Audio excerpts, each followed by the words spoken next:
proud to say that I am in partnership with Pro 11 Essentials. They provide the most comfiest and long-lasting grip socks that I have actually ever worn. So I would only promote a product that I truly believe in, and I would like to thank them for partnering with JT Mind and Body Balance. If you are interested in any grip socks and you play any sports yourself, whether that's football, tennis, any sport at all, then these grip socks are the ones for you. I would 100% recommend them, and like I said, they're super comfy, very long lasting, and in my opinion the best in the market. So please go check them out at Pro 11 Essentials. The mind is a good servant, but it's not a good master. Really, the first week I was really struggling with like the back of my Achilles. Yeah. Really swollen, and I remember like having this real like moment of like, this is tough. Like I've still got 800 kilometers left to walk. If we journal, we take, so the energy stored in our body, then it comes up as a thought. Now, if we don't process that, it just goes back down. So when it comes up, if we write it down, there's a physical act of it going from our mind through our body onto the paper. We can look at it objectively. This is a way of releasing it. Man killed this mother's son, and when he got sentenced, the mother went up to him and said, "I forgive you. You may have taken my son's life, but you are not taking mine." In that moment, she relinquished all the power that person had over her. If you find gratitude in the smallest things, then it'll change your life, because you live in abundance. You don't live in lack. To talk about that. Two that stand out for me. Yeah. So I'll tell you the lesson I learned in both of them, and then I can explain them. So the first one was, welcome to the JT Mind and Body Balance podcast. I'm your host, James Taylor. I hope you enjoyed today's episode, and if you could be so kind to like, share and follow us on Instagram, TikTok and Facebook, and also Spotify and Apple Podcasts, then I'd really appreciate it. All the subscribers I do have already, it means the world to me that you have subscribed, and I really appreciate every single one of you. If any of you have any questions, or if you like a certain guest on to speak, then please don't hesitate to contact me on any of those social media platforms. I hope you enjoyed this episode, and let's get into it. Which one do you think is the most important to them? Or all three combined? Start with. Like, which one would you start with? So the thing is, so mindfulness or journaling, like these things will be able to kind of give more presence or awareness to your life. Yeah.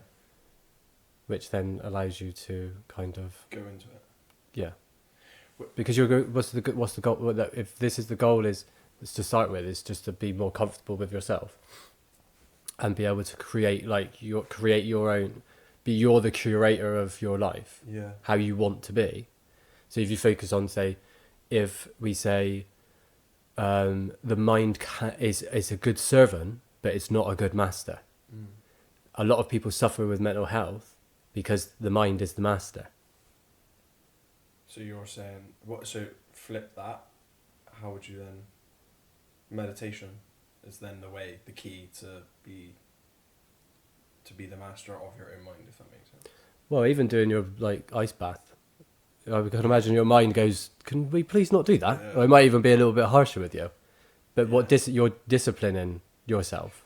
Yeah, I think, and it's good because that's good because it's like 3 minutes to start of the day, so it's almost like you're already on a win, because it's like I tell myself, I'm like, no, I have to go in there. I have no choice. I obviously do have a choice, but I have no choice.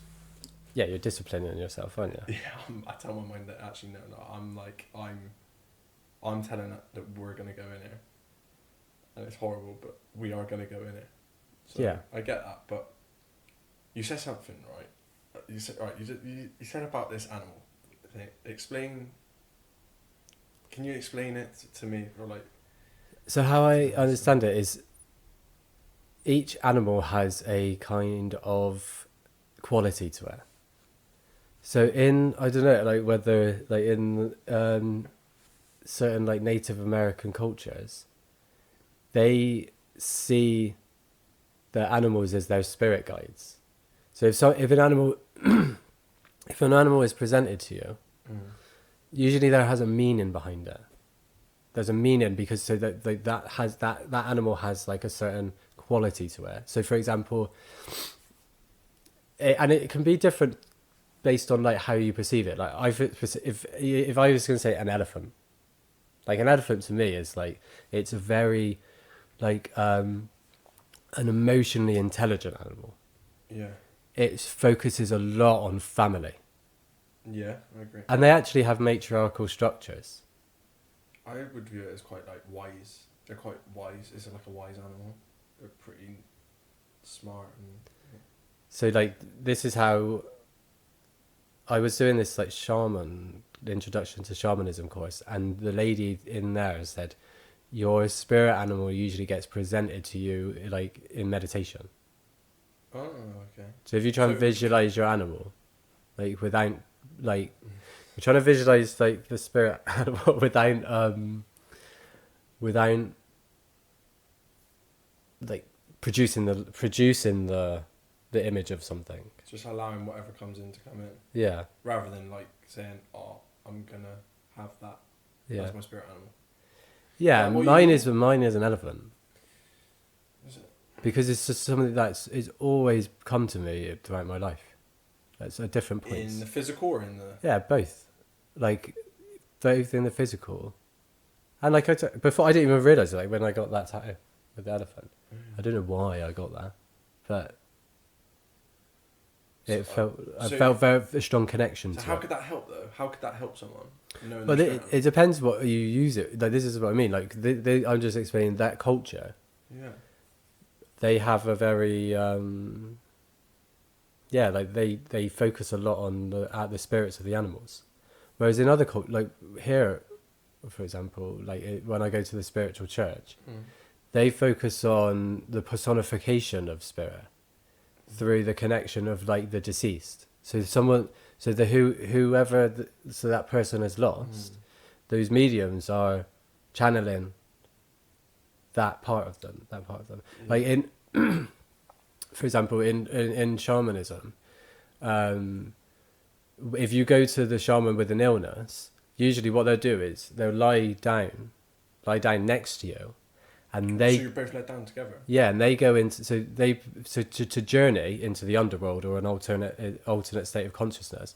They visualize a point of going underground. So it could be a cave or it could be a tree, and then going down to the roots. So when you're there visually, like you're imagining it, then it's a very easy way you're more likely to then go down into the underworld or an alternate state of consciousness, and then they retrieve their spirit animal, and that's what they believe is making them ill. If you've lost part of because you've lost part of yourself, they've lost a spirit animal. Yeah, they've lost the thing that like protects them. Is that not the same as like a guardian angel then? Yeah. But they see it as they're connected with the animal, so they go down and they retrieve that for them. The shaman retrieves that for them. So they don't. Oh, okay. That's interesting. It is fascinating because I suppose there's themes around like how different cultures around the world have these connections to spirit guides or spirit animals or like energies that are like protecting us or keeping us whole or healthy or whatever the language you want to put to it. Well, we did, like last time I remember we touched on this, but when you were talking then I was thinking about like, so for me, like a robin or like me and my sister, like I think one of my sisters with my mum would be a butterfly would come through. So that's not a spirit animal as such, but that's like a sign. But like, is that all? Are they all like then related? So like the signs. So like how. Do you get what I'm trying to say there? So in the sense of. The souls are coming through in a way in which we know, or in a way in which we can interact with or see and understand. Does that make sense? Like in a way, in both spirit animal, but also for my sister, like a butterfly, for example. Yeah, like say for example, how is spirit communicating with you? And this can be like my sister has gone through like this since my mum passed. Like she wasn't very spiritual, like had that connection in a lot of ways. But now she says like every time there's a synchronicity, a coincidence, when like a butterfly lingers a little bit too long, when these things that you become more, that's mum communicating with her. She feels that connection. For me, a lot of the time, my spirit guides will communicate with me through numbers. So if I'm on the right path, like I'm kind of, if I'm like aligned, usually like the numbers will pop up very like consistently. I've been getting that. Yeah. Mad. Which is just even that feeling. Like, is there certain numbers? So is it like individual, or is there certain numbers that like? this is why it's always very unique to you and how you interpret it. It's not like it's not something that is the same for everyone. It's your own interpretation, and like so, if I see certain numbers, if we both see a set of numbers, I would obviously interpret it differently to you. But like for me, that could be a sign because of the number it is. Yeah, like there's like 111, 222, like repetitive numbers. Like these have like a lot of meaning. If they pop up in your life, I get fours have always popped up to my fours has always been my number, but also one. I get loads of ones at the moment as well. Both I get both, but every time I see them, I feel like it's like I'm like, oh, that's weird.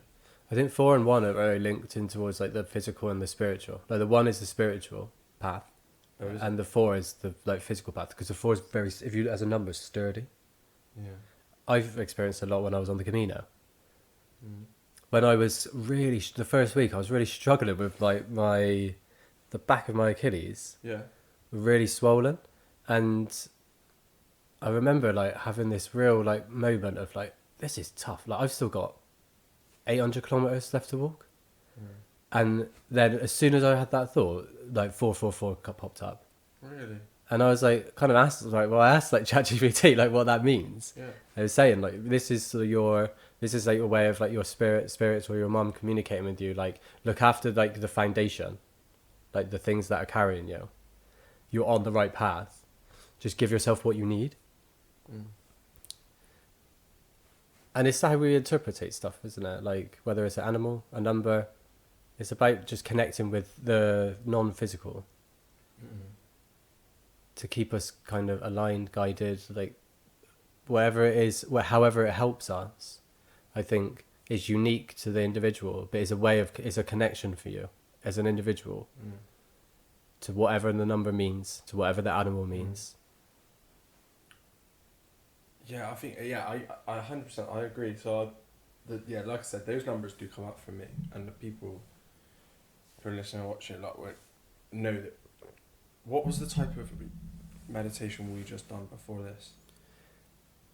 Mantra. It's called mantra It is called mantra meditation. Yeah, so we meditated on Om Mani Padme Hum. So it's like, I never remember the actual translation, but like Om, Hum, it's like the God frequency.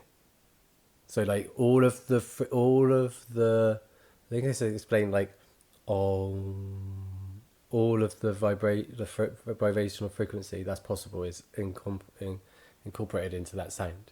Yeah. That's why if you look at Om, Amen, all of the religions have a similar like have that word, like the sound of it. So and yours, I was about to say why is that, but you're saying that's because that's the God or universe, whatever it is to people, it's that frequency. Yeah, like I see it as this frequency that is the creative force of the universe. And if, say for example, the creative force of the universe has created all of this, there's a certain level of intelligence to it. Yeah, it's a living thing. It's a living organism. Is that what you're just saying? Or like, so if we look at a lot of religions say it all started with the word of God. Christianity says this. Is it? It all started with the word of God. And that means, so if you have this earth, for example, the physical earth, and you add that frequency, the frequency has a geometric shape. Yeah. So you know when the scientists do experiments, when they have the plate of sand, they put a frequency to it. And it does a certain like pattern. Yeah. Yeah. So I do find that fascinating, but yeah. when frequency, sound, is then goes into the physical world, like this, it creates a shape. So this is where, for me, I believe this is where like this is where life started. But this is what allowed life to be able to come to materialize in this. From sound and frequency. Yeah, so Om is the unmanifested, and then you think like this is what is that unmanifested thing has created all of this manifestation through the frequency. Is why like I think it's like why if you look at like the Fibonacci sequence, you see that in nature a lot, or like how everything has been able to like grow mathematically. It all started from one bit of one cell basically, and there's multiplied and mutated like loads. But it all that frequency is the thing that is that guides us. So if you think, I see it like when we align with our true nature or the universe, that's what we're aligning with. So when we're doing that meditation, when we're aligning with the universe. Well, the thing is that for me, the mantra is that the way is like, so bringing in that energy, but also is allowing to purify the mind, because and the body. Because purify in what way? As in let go of everything, or? So when you want to, so if you want to go like deeper into meditation, you can't have the mind with thoughts. Go on. Safe, because the thoughts take your awareness away. Yeah.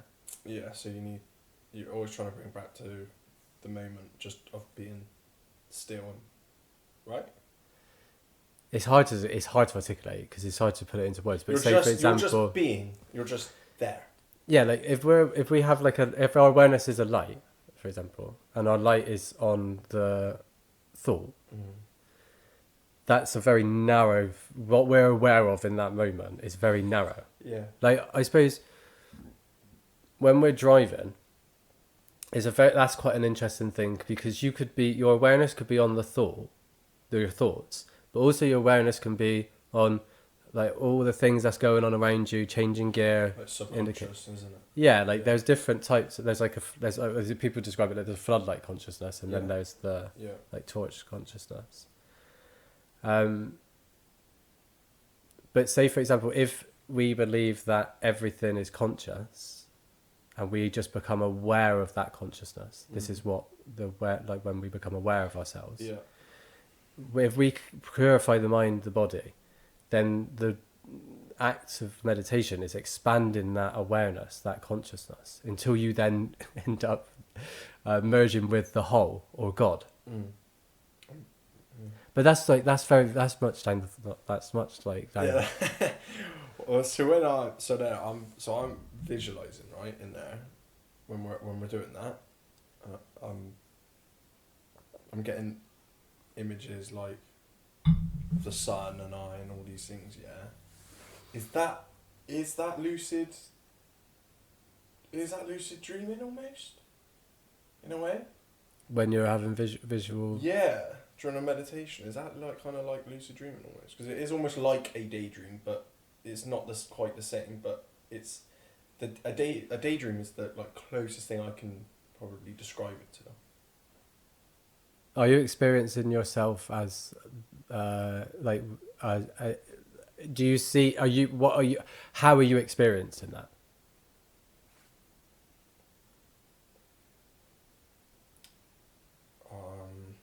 Like for example, I don't actually. I'll give you.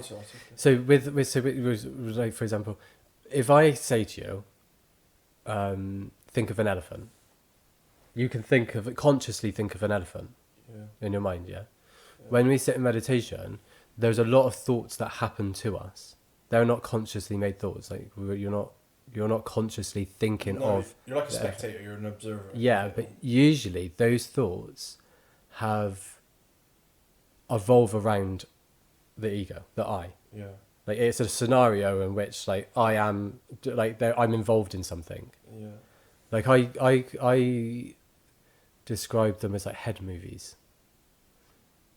Because the mind is very creative and it wants to catch your attention. It wants to keep your attention. So it will make these elaborate scenarios that you are the focal point of, the ego, the I. And that is what will grasp your awareness when you're like in meditation or just in life. Whereas that might be why, because obviously with the mantra you're trying to focus on the om. Yeah, or the breath. Yeah. You're not focusing. You're focusing on something that's in the present moment. Yeah, but that's maybe why then that come up for me, because it was taking me away. No. Yeah, or like if say for example that experience that you had of seeing Saturn and the sun and the eye. Yeah. If you weren't the focal point of that experience, you were just an observer. You've transcended the ego, and you've kind of gone a little bit deeper. What that means to you is something that like so someone might be able to try and interpret that for you, but it's about what was that experience for you, and it's real. You're experiencing it. Yeah. But it's just not in the physical. It's not in the physical realm. Okay, so then why did I feel sick? Do you think? So, for example, this is why yoga is really important, because you need to train the body to be able to deal with those like energies. Yeah. So, in like a lot of the gurus that I've read about, they've said like if you don't go through the process of training your body through yoga and like yoga, you think there's a lot of like energy, like the fluctuation of energy. Like there is so much around us, and we're receivers. If we start flooding in all of that energy, people they say that then the person will just die, because they their body can't handle it. It's like it's why we have fuses in electrical systems. If you try and put too much charge through, so our bodies are that in a way. Well, what's the fuse then? Well, I suppose the fuse. What's the fuse? So, like, what's the bit in our bodies that can like take down all that energy that we're taking in? If we're blocked, so if you think like our chakras are blocked, for example, that will create blockages, and that won't all of our system will not flow freely with energy. Why would it be blocked? Through trauma experiences. If you're not like, so this is why the body's not purified. So, say for example, this is why like the yogic path or yoga really like purifying the body through. I mean, the asanas, the poses are one way of like being able to purify the body through, like it moves energy very quickly and blood flow. That's one way to like purify your body. Yeah, but say for example, like if you've got unresolved trauma, that trauma is stored in your body. How do you get rid of the trauma then? How do you align your chakra, and how do you allow the energy to flow naturally? Yeah, having to do that real work, like that internal work. If you're thinking about healing, or like you're having to release something, not let it go. This is why I suppose, like journaling is a really good way to be able to release energy. So if you think, this is how I see it. We have a traumatic experience. We don't know how to process it at the time. That energy gets stored in our body. Over time, we don't really make sense of like where that energy has gone or come from. It makes us more dense. It kind of creates a reactiveness. Maybe something happens that triggers that reaction, and that energy then comes up. Or it could just want to be trying to release itself through thoughts. Now, the thought might just be attached to a thought pattern, and you're not making sense of it. You're not saying, oh, actually, this thought is connected to that experience. But deep down it is, but you don't realise that it is. Yeah, you're not aware of it. You're not aware of it, yeah. But being able to say, for example, if we journal, so the energy stored in our body, then it comes up as a thought. Now, if we don't process that, it just goes back down. So when it comes up, if we write it down, there's a physical act of it going from our mind through our body onto the paper. We can look at it objectively. This is a way of releasing it. Almost like from it's like third person view almost, isn't it? Yeah, so say That's if you're... how I feel when I.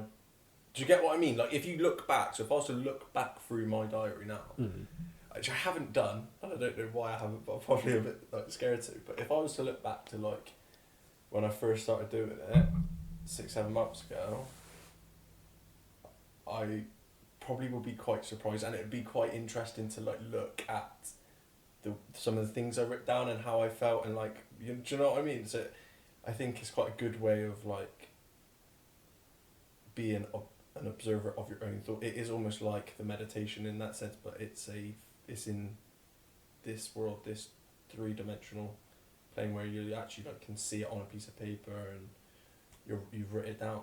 Does you get what I mean? So it's almost like another tool that you can use to see it. Yeah, releasing it and objectifying it. Because when it's in our mind, it's very much like it's hard to make sense of. Like this is how And it spirals a lot. It Yeah. often spirals, like it's a bit like cloudy or foggy. It is in mine anyway. Do you get what I mean? So like, all linked into it, and it goes... yeah, and, it's like, and your mind also then starts to play a little bit of like trickery almost, or like you start to then think something's happened when it quite might not have actually happened like that. Whereas when you write it down, it's almost like it clarifies a lot of things, and you start to make sense of it all. It becomes more like a checklist of like, this is how I feel. This happened. This happened. This happened. This is how, and then you're reading it and you're like, oh, okay. Or like, I'm telling myself that. And then you start to realise maybe why you're telling yourself that, or why you're writing those things down, or why that made you upset, because you're like writing down and going, oh yeah. Yeah. Do you get, like, that's my... Yeah, like when you have a thought about something, your body doesn't know whether that's real or not. So your body reacts in that way. So if your mind puts you in a scenario where like you're in danger, your body will react Like, in that way, that you're in danger, and it releases a lot of stress hormones, cortisol, like adrenaline.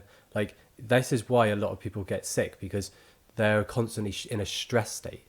Now, if they're always in their mind, and their mind is trying to catch the attention by creating these very ridiculous scenarios where it puts you in danger, and then a logical mind has to step in and say, how do I think myself out of this? It's like this is why anxiety comes in for people a lot. They think about something in the future that they're bit apprehensive about. Yeah. Then the reaction creates like chemical. The thought creates a chemical reaction. Yeah. It's very similar to being excited. But then when the mind transfers that into something that is going to be like, I'm in danger, the body then then releases all of those like stress hormones. That's why when you write down what you're actually like thinking about, you go, oh, that doesn't really matter as much as I think it does in my mind. Yeah. Because how I see it is like, if we think of our mind as a motorway, and all of our thoughts are the cars, if your awareness is sat right in that middle lane, and all of the cars are your thoughts are just racing towards you, it is loud, it is scary, you think you're going to get hit by it, you're in danger. Like this is the experience for a lot of people when their mind gets too much. This is why people suffer with mental health, because they can't handle that experience of being on the motorway where the thoughts are just battering you. Okay. So The thing with meditation or mindfulness is creating space. So over time, you end up actually sitting on the hill above the motorway. You can still see those thoughts going past, but they're very quiet. And instead of it being right into it, you're right in it. You just go by very calmly, very naturally. Or you've got enough space in internally where you're not absorbed by all those thoughts. So you become less reactive to it all. Yeah, like you're in a survival mode when you're on the motorway, aren't you? Yeah. Like this is it's not a nice environment to be in, but this is why I suppose like the mindfulness aspect of it, like being able to bring more awareness.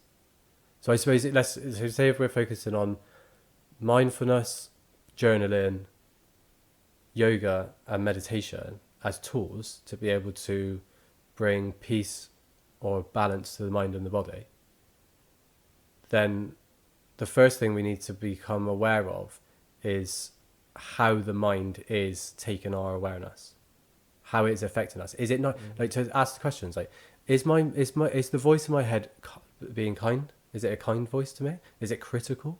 Is it quite can it be quite nasty? How does it talk to me? These questions are really important to be able to bring awareness, shine a light on it, because I suppose it comes back to then being the discipline of it. So when we sit down, the reason why a lot of people struggle with meditation is because when you sit down and you're actually just there with your mind, no distractions, if that voice is not very kind to you, you have to like face it head on almost. You're not being given an yeah, but right, okay, let's get up and do the dishes. Let's get up and do it clean, because I can't stand this voice that is like being critical of me. So when we become aware of that voice and how it speaks to us, then we can use mindfulness as a way of being able to like say, instead of these thoughts like happening to me, we can then go back to like the analogy with the elephant. We can produce more positive thoughts. So at the start, when we're trying to bring more awareness, mindfulness, space into us, we're not trying to like quiet the mind completely, because that's not really the best step forward. It's about transmuting those negative thoughts into positive ones. What's the best way you think that you could do that? Training your subconscious. So it's about Is there a quick way of doing that? So I used to use the mantra, when I used to sit down, I'd say, I'm kind, I'm caring, I'm loving. I'm kind, I am caring, I'm loving. You got to remember, like, our body is where we've got to be able to, we have got to understand that we are in control. Do you think though? Yeah, I agree. I do agree with that. Do you think though? That is a little bit like fake it till you make it. Exactly. But this is exactly what that is, because with confidence. With confidence, there's no difference between acting confident and being confident. Yeah, if you believe it. If you this is what I was about to say. So I think if you, the fake it till you make it, I understand, I get it, right? But I also think though, there is a flaw in it, in the sense of, if you don't fully absorb yourself in it, if you don't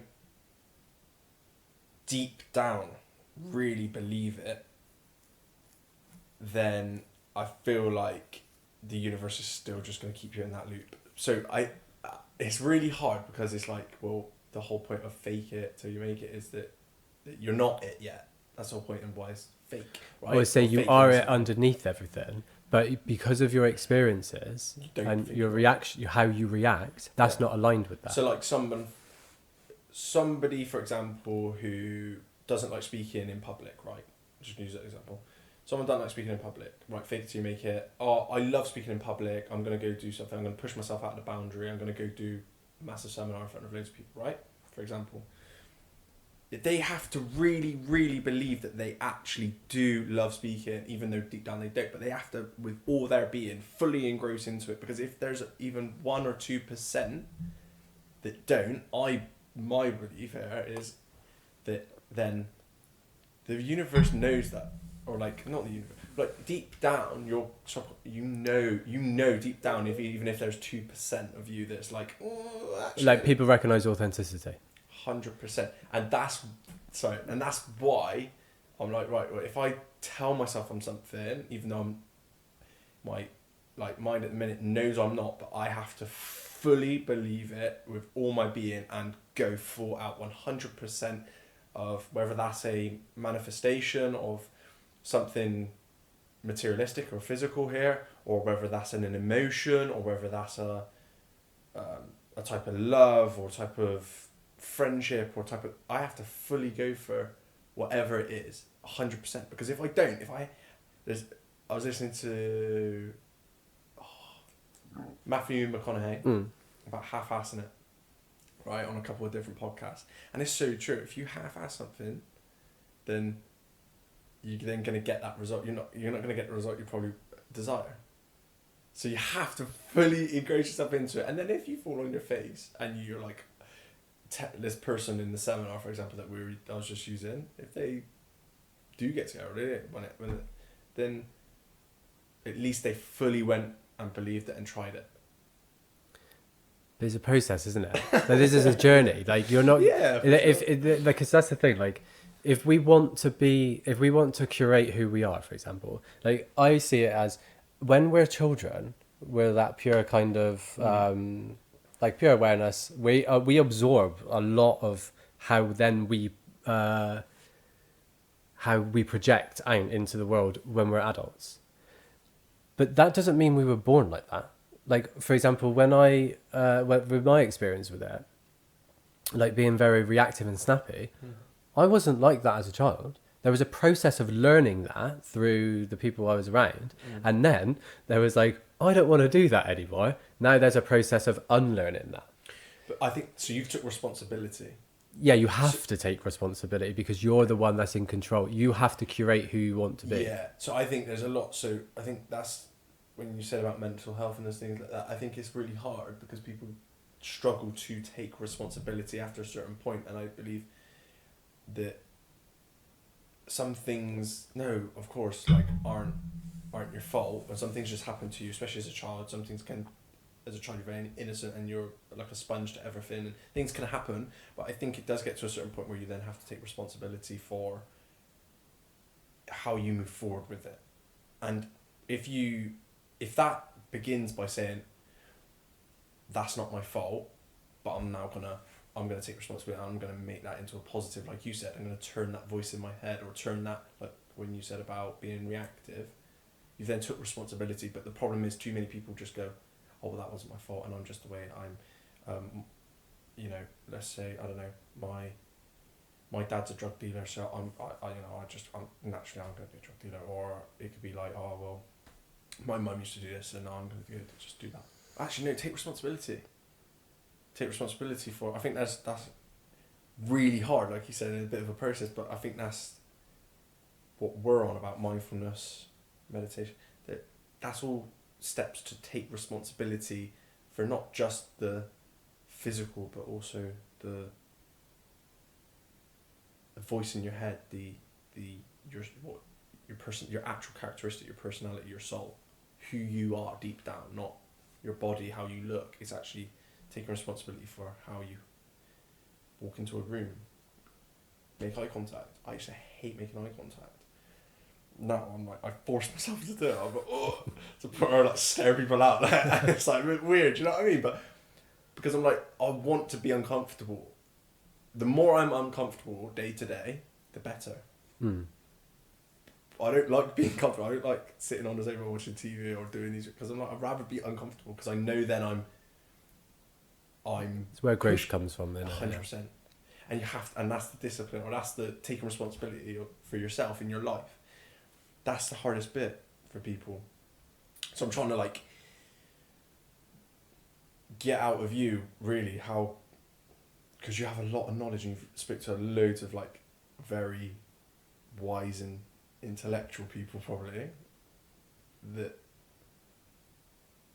your knowledge for listeners and viewers is, like, invaluable, because there could be ways in which we take more responsibility but don't know how to, whether that's mindfulness, meditation, dreaming. Well, so yeah, this is the thing. Like, I've been in the Buddhist community for the last 3 weeks, and it's been one of the first times I've been able to really have, like, proper long format conversations, or try and explain my experience or articulate it. So, like, for example, here, sometimes I struggle with finding the language to put towards my experience, but I'll do my best in the way that how we see the mind, how it identifies with something to feed itself. So I would use the analogy, like, if in the ideal world, say for example, like, the mind is the servant, not the master. If we put this into, say, something like, the society is our, like, being, our soul, and the government is the mind. really, in an ideal world, the government is serving the people.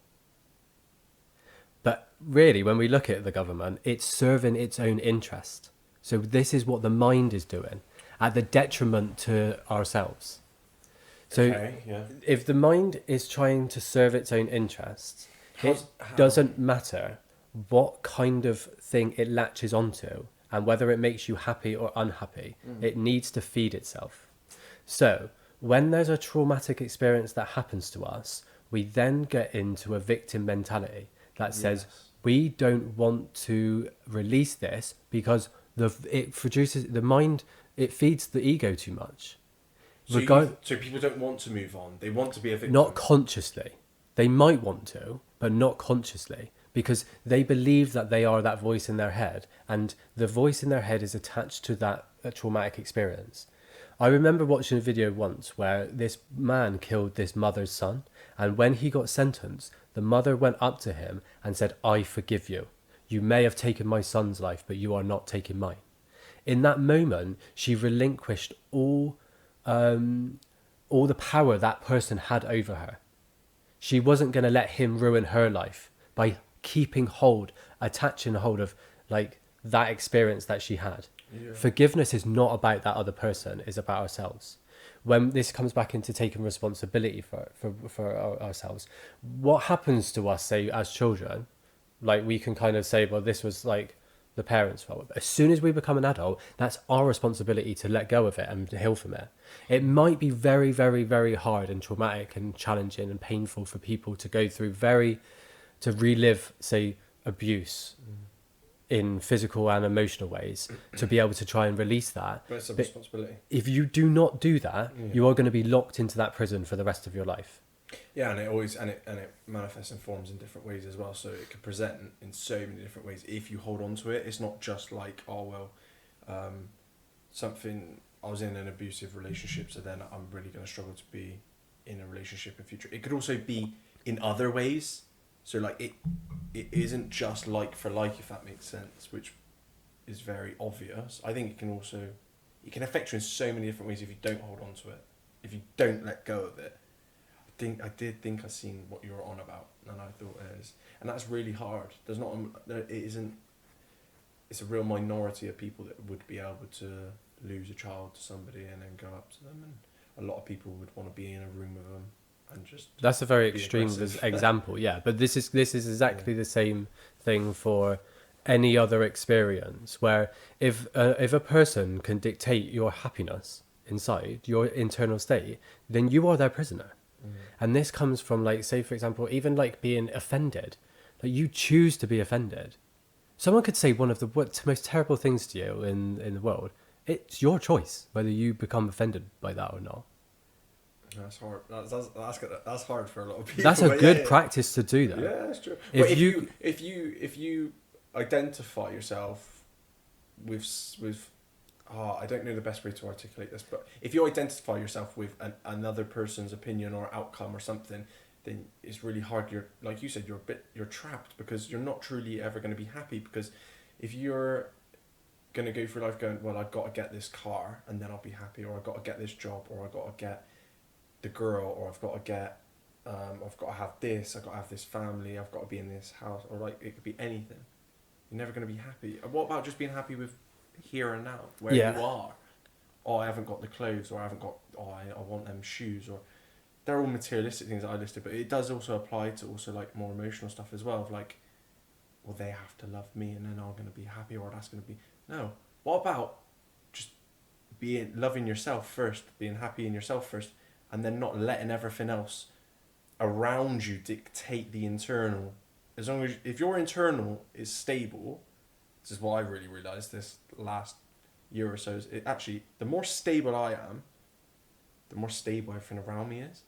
Yeah, it's a reflection. 100%. The internal, the external is just the mirror of the internal. I'm a big believer of that, and that comes into, I believe, the most. Meditation, yeah, but like I think journaling has helped me the most with that, because I'm being able to like write it down. And do you know what is the best practice within journaling that will, I believe, will change anyone's life just in being able to bring this into a journaling I practice. don't gatekeep. Come on. Gratitude. Yes. This thing is with gratitude. Like when you are grateful, you live in a world of abundance. If you are not grateful, if you don't find gratitude in your life, then you're always lacking. And this is where life completely shifts for someone that wants to like live in a different way. Like you said, the internal, external reflection. If we transcend the ego, because the ego always needs to be fed to kind of like be kept alive. And that can either be with awareness, so the thought on it, or external things. Oh, if I have more money, if I have a new car, if I have this, I have that, where does it end? It can never end. You always have to bring in more to inflate that ego, to feel whole. You'll never feel whole if that's what the road you're going down. If you transcend the ego, this is where the abundance in life is. And gratitude, when you're journaling, just being able to state 3 things that you're grateful for in that day at the end of a journal, like whenever you're journaling, will change. I believe will change your life completely, because you're looking at life through a lens of abundance. You change your frequency instantly. Yeah. By doing that, you're instantly outputting. Like you said, you're by doing that, you're not expecting more, but more will just naturally. You become a magnet to more then. And that, when I say more, that isn't like the materialistic. It's also other things. But you can't be attached to. This is the thing, that you cannot be attached to that outcome of what you're doing. So if you do, so this is why like it's really important with people understand it in this way. Like why do we feel so good when we're kind to other people? Why do we feel so good when we're when we have acts of generosity? Why do we feel good like when we help other people? Because when we stop feeding the ego, which is the thing. So if I want to do something, if we're interacting with something and my outcome is, I don't know, like whether to get something from you physically, like materialistically, then unless I get that from you, I'm not fulfilled. If we are kind to each other, if all of what we do absorb ourselves in is selfless, it's not about us. We just do it for the sake of being kind, being caring, being loving, being generous, being helpful. Pure intention. This is where the abundance is in life. And there's a practice in meditation where when you're struggling to kind of create that space, because this is the space within us, that awareness, that transcends the ego, the thoughts, is where the abundance is. We can ask ourselves, we sit down, we close our eyes, we ask, I wonder what I'm going to think of next, and wait. That silence in between is what we want to be cultivating in meditation. But the thing is when we go through like mindfulness is a practice of being able to bring more awareness into our life. So this can be when we come back to like the basics of it, like we want to come back to the basics of introducing mindfulness as a practice into our life. We can do it by something that's external. Something we find it easier at the start to do something, have this practice with something external. So it can be like eating, taking a piece of chocolate. There's a practice, I think the book that I've read most when I first started this journey was, I'll find it for you actually, because it does like a 6-week like program where you practice these different activities of mindfulness. It's called, I've got it on my phone somewhere. It's called I think it's called Mindfulness, the Experiment of Mindfulness or something like this. Okay. But basically one of the things is you take a bar of chocolate, you take a piece of chocolate, you sit with it in your hand and you just observe it. You see like, what's the texture like? What does it look like? How does it feel in my hand? These kind of things. So you're observing it like that. And then you put it in your mouth. Then what does it taste like? You're really with it. You're bringing mindfulness to it, like your awareness to it. You're not just chomping it. Like mind's off, so doing whatever it wants in these weird scenarios. Yeah, well, it also makes you appreciate it more, and that's what gratitude and mindfulness. They're kind of like not. Yeah, they both are really good for that. I think. Maybe correct me if I'm wrong, but that's how I feel. Like when I really pay attention to being grateful for things in my life, I try and do it for the smallest things, like having a drink. of water. Like, I'm just grateful that the water's there. The food on my plate. I think that's really valuable. Actually, being grateful that like how lucky am I that I get to have food on my plate. Like, Yeah, these are like the simplest things that we take for granted. I could be totally wrong here, but I think I see something that said like within the last like 50 to 100 years, we've only started having hot showers. Like hot showers actually being a thing. Yeah, How you could have a crazy bath is that? before, but you couldn't have a shower. You couldn't have running hot water How come on crazy you. is that? Like now we take it so like every morning, wake up, have a shower. Like we take that for granted every single day, and it's like actually, I'm so grateful for that. Like that's just a nice like thing that you can just do, and it's the same for food, water, having a drink. Like, it could be the smallest thing in the world, and that's what I've been trying to implement because I'm like actually, I'm not expecting more when I do that. I'm just thankful for that thing in that moment, and that it focuses my mind on that present as well. It also grounds like me to the moment. I'm like, oh, actually, like, wow, I'm really, and that can go for like people as well. So like when I have my little boy, I try and like be like, wow, like, it's helped me lots to not be like so chaotic with everything. Kind of slow my brain down a little bit. You know, I'm not on my phone nowhere near as much. I'll put my phone away instead of like having it on constantly with work and that whilst I'm looking after him, because then my mind's constantly like trying to flick between the two. It's like, actually no, I'm so grateful that I've got my little boy, and I'm like, and then I become way more present with him, and also within conversations as well and things like that. It's like trying not even have the phone in the room, trying to just get it out of the way. Like technology and things like that they're good distractions for the brain. They feed the ego an awful lot, like the dopamine, all of that. It's so easy. And I think that's really important to try and cut down those things and just focus on really, really small things. Because then if you focus on the small things, the big things it will then take care of the big things. Or the big things that when come, people often focus on the big things because it's easier, and it's more like, oh, I've got a new job, I've moved house, I've got going on holiday. It's a bigger thing for people. Yeah, if you attach your happiness to those big things, then you're constantly trying to chase that that level of that level of energy, like, and it's not sustainable. Like having a holiday once a lot of people have holiday maybe once, twice a year. That is a luxury. Not everyone does get to that, but like people who do, like, they'll like almost go like, they'll be like, oh, I can't wait till holiday, like even like in September, like, oh, I can't wait for the summer holidays, and then go on holiday again. Yeah, things like that. And it's like, actually, there's just so much more to be grateful for that day, let alone 12 months or whenever it is till you get on that holiday. yeah, yeah. So true. I think like, yeah, I don't know, like we kind of like speak of happiness as like the goal of life, like to be happy, but I think of it like happy is the peak, like the experience of happiness is like those peaks, whereas what we kind of want to be cultivating is that joyful peace that we experience like throughout all of our life. So if you constantly try and reach the peak that of happiness through, and that attached it to an experience like going on holiday, or I don't know, like buying something new, then that's not really like it might just peak up, but then the nature of life, everything fluctuates. So you're gonna come crashing back down, and then you're gonna try and get back up to that point.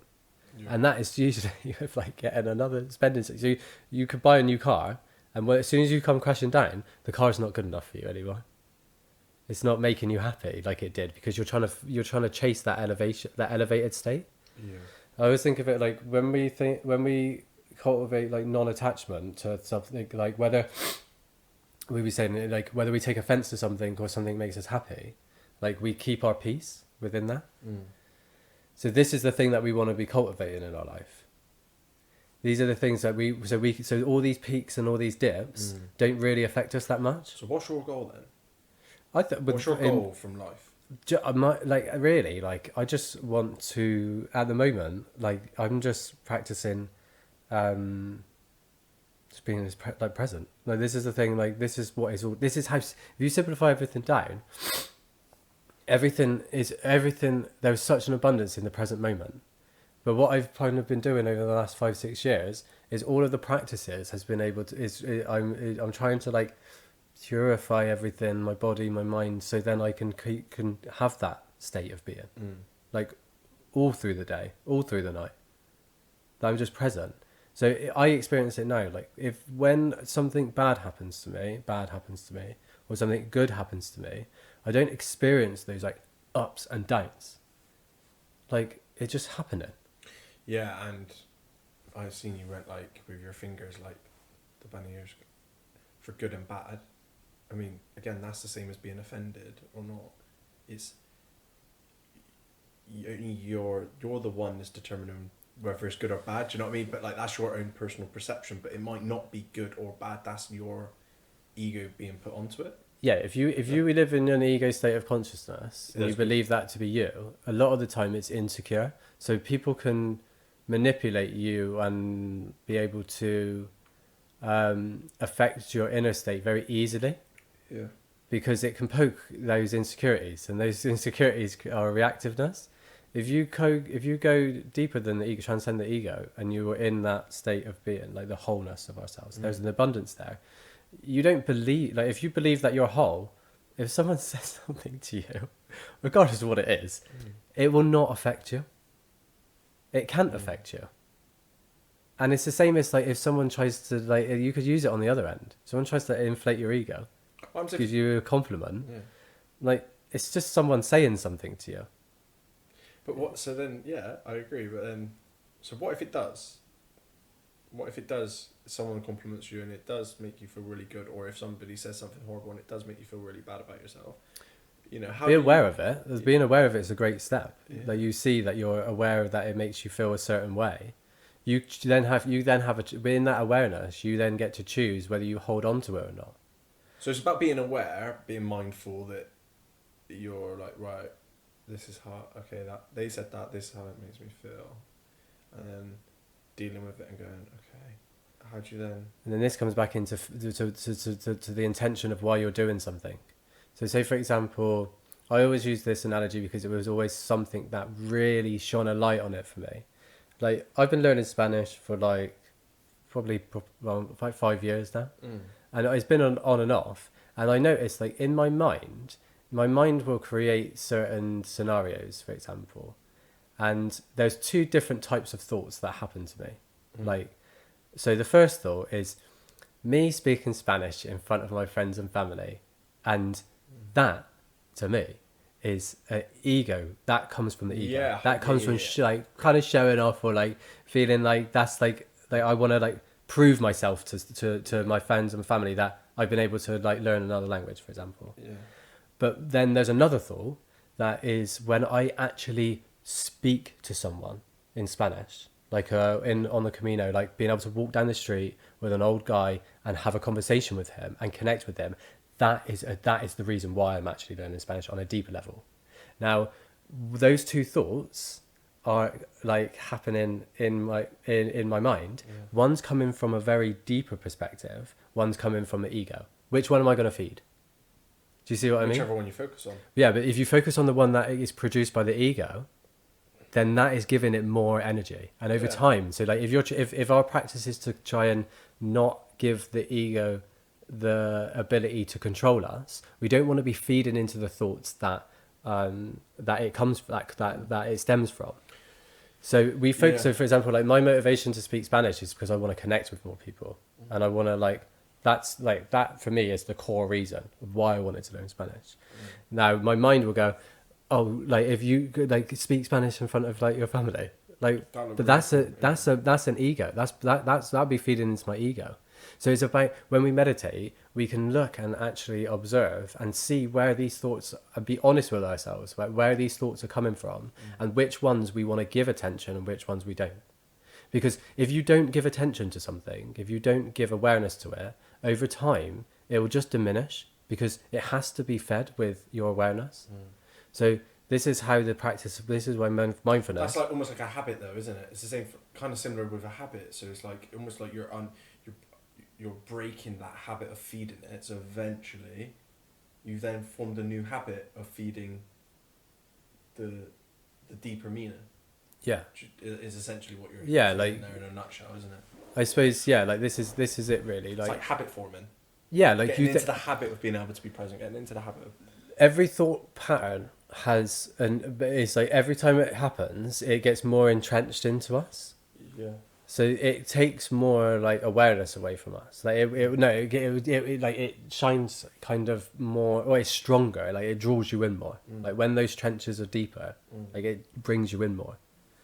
So it's about trying to detach away from those thought patterns. And that's what you mean by sitting up on the bank on the motorway. That's Yeah. what you're on about. You're on about. But then do you not think with that, does that make it really hard for you to form like an attachment, a meaningful relationship to somebody, romantic or friend, or like a friend, like on a deep level? Or do you think that helps you? Do you think it helps being able to... Do you get what I mean? Because if you're further away from that motorway, and I get what you mean when you say that, because obviously mental health can be like that, right? And you can feel like you're in like the biggest rut of your life, and really if you're able to just get off the motorway safely and look down, you go, oh, actually there's a red car going by now, oh, there's a blue car, and there's like, and you get that perspective from a further field, which is lovely. But once you are there, is it then really hard to connect with somebody? On what level? Because that's the thing. So say for example, like a lot of the reason why people get into relationships with other people is because that other person can like feed that ego part of us.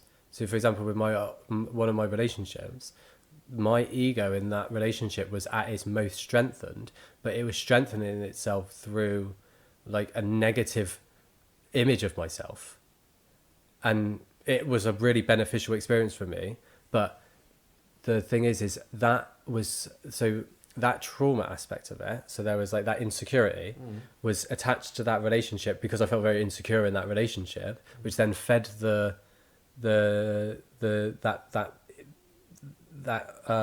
identity that I had of myself in my mind. So like on a deeper level, we really loved each other, but the only reason why we stayed together was longer than we should have, was because of that attachment. So we can connect with people on a deeper level than just, say for example, what we can give each other in like a romantic way. Yeah, like, or just in a relationship. Because it's quite to discern where these things come from. Like, are we wanting to be with that person? Is lust and love can they kind of get mixed up sometimes? Do we and with love, like, is love something like, for example, like if you need to a lot of the time we need to, if we really truly love someone, we need to let that attachment go. That's like, yeah, I think that's... Because say for example, like if we're in, I see life as like, you know, the flower of life with the circles, and there's loads of circles that overlap each other. Like, we're in cycles, and every point where it connects to another cycle is where we have to learn the lesson. Otherwise, we go back round again. Yeah, I agree with that. So the lessons will keep coming. I believe that if you don't learn your lesson, then in some form, like karma almost, but in some form or another, you're gonna keep learning that lesson, and it won't always look the same or be the same person or be the same scenario. But in essence, deep rooted, it is the same lesson, and you then have to learn, and you will keep... I do get that, but then there's also... I get what you're saying about letting go, but then also... There is also for me now, I'm like, well, yeah, there is a time and a place to do that, and it is really hard, but you know deep down. But if you get a feeling from the opposite of that, of like, no, I don't need to let go, I do love this person and I can't let go. What part of you, this is the thing, so there's an attachment there. If you can't let go, there's an attachment. Or actually, Yeah, I don't know. It's hard. Like, Isn't it? Like, I suppose, do you get what they I'm saying? say though? Do you so. get what I'm Yeah, saying? like if you get a feeling like that, you can be involved in the relationship without being attached to it. Like, it's the same as life. Like on the spiritual path, they say you have to go all the way up to the top of the mountain, and then you have to come all the way back down. But when you come back down with non-attachment. That you have to be involved in life, but you're not attached to it. So it's the same as relationships. Like, you can be fully involved in a relationship, but that's the thing that's not giving you happiness or taking happiness away from you. it should be you. Yeah, you're whole in yourself. Yeah. You shouldn't be in a relationship for them to make you feel like you should just feel. Yeah. Relationships can really be good like tools like for learning, because they mirror parts of yourself that you can get away with when you're on your own, because you're not being held accountable for your actions unless you do that for yourself. But not many people do that. When you're in a relationship, That's true. If you are someone holding you to a higher standard. Yeah, like hopefully. This is the thing. So if you're reactive to someone, you're in your relationship, and it becomes not very kind. Like, you're hurting that other person, and when they mirror that, when they show you that what you're doing to them is not okay, it shines a light on that part of you that sometimes you're not allowing yourself to see when you're on your own. Yeah. So it wouldn't come out quite the same, and it's harder to recognise. You're on your own. Yeah, like I think like two souls come together in life to be able to then, I suppose, create life. And this is like, for example, I think my mum and dad really, like, they came together to have their children, but they weren't supposed to be together for the rest of their life afterwards. They had to go on their other paths with different partners to be able to have that space to learn because they weren't. That was what they come together for. But this is why it's really interesting to be when we bring mindfulness and like we discern where our thoughts come from. So you said, like, if you, like, you can't let go of someone. Well, what part of you can't let go? Like, why is it I don't that you know can't if it's let go? Can't probably the wrong. Or don't want to let go? I think it's a feeling. I think it's a deep-rooted feeling that people can have, where it's like, now's not the right time to let go. Now it's not a case of like, letting go doesn't have to. Letting go it looks different for a lot of people as well. So it's like, it's not about like not letting go. It's also about like going, do you know what? Like, I wish you all the best. I still feel this way though, but that's okay. But that in a sense is letting go, because you're saying, look, this is the situation. This is where, like, this is the present, and this is how I feel. However you feel is how you feel. And I'm not. I think, I don't know how to articulate it to you. Do you get what I'm saying? I'll give you, because I can only speak from my experience. I still deeply love and care about my ex-girlfriend, right? Right. Because there was when we were together, like, although this was the one where it was shining a light with, where I was like insecure. Yeah. Now, I see love as connection, right? Love is that we live in a world of duality, day, night, we exhale, inhale, like these kind of things. It's always, you can't have one without the other. Love is the thing that brings everything together. It's the connection. Now, so say for example, if I recognize the divine in you, or recognize the divine in an animal, or in the trees, then I have a connection with it. I can love that thing, that person. I can be connected with it because I recognize the connection within it, the divine within it. Say for example, when I was in that relationship, we were in love, we were in that connection. Now, because of my journey, like, there's always going to be a part of me that has that deep love for her. But that doesn't mean that I have to attach myself to, like, hold on to that. I don't want to hold on to that relationship. We didn't really, like, although there was a deep love and care for each other, like, the way that we seen life and the way that we would want to do life is just too fundamentally different. We look at things in a completely different way. And I think... Yeah, but what if you don't want... So if you feel the way you feel, but you don't want to do life? So this is it. So I've asked myself, like, I've thought about messaging her, because we only spoke like after the year we split up, like, once, and then I messaged her on like Christmas, and She just said, "Oh, like I don't feel close to you anymore. Can you not message me?" Respect that. Since then, I've thought about Messenger loads of times, but I asked myself, well, what do you want? What's the outcome of messaging her? You can love and care for that woman, like from a distance. She hasn't got to know that. What are you doing by messaging her? What action, outcome do you want if that's the case? And that's why I was asking, when we have these like, when we discern these types of thoughts, like where is it coming from? If is there so for example, is there a part of me that is still attached to her, or that thinks that if I contact her and we get back into, then I'm whole? Do you see what I mean? Like, is Yeah, that I what? agree. That's coming from a place of lack. If you're pinning all your hopes on getting back with her, or you want to get back with her, and then that's going to make you happy. I get So that. there's the thought, there's the feeling and thought. Then there's the action. The action is the thought is then the action of messaging her. And I said, why do I need to message her? I don't need to message her. I can love and care about her without her knowing that, without me telling You her. still want to get back with her and it not hold you. But I know, for example, like, but why? But that's the thing. What part of me would want to get? Because what part of me would want to get back with her? The part of me that was strengthened in that relationship, is that not the part of me that is I'm trying to want to transcend? Do you see what I mean? So I think for me it's a feeling. yeah, but like, For what me, is that's that that's a deep rooted feeling. of love? Yeah. But say, for example, if you feel that you're not like But those things that doesn't that hold on, sorry, but that doesn't mean that doesn't mean I wouldn't be happy on the flip side of it. It doesn't mean I wouldn't be happy, because I genuinely would.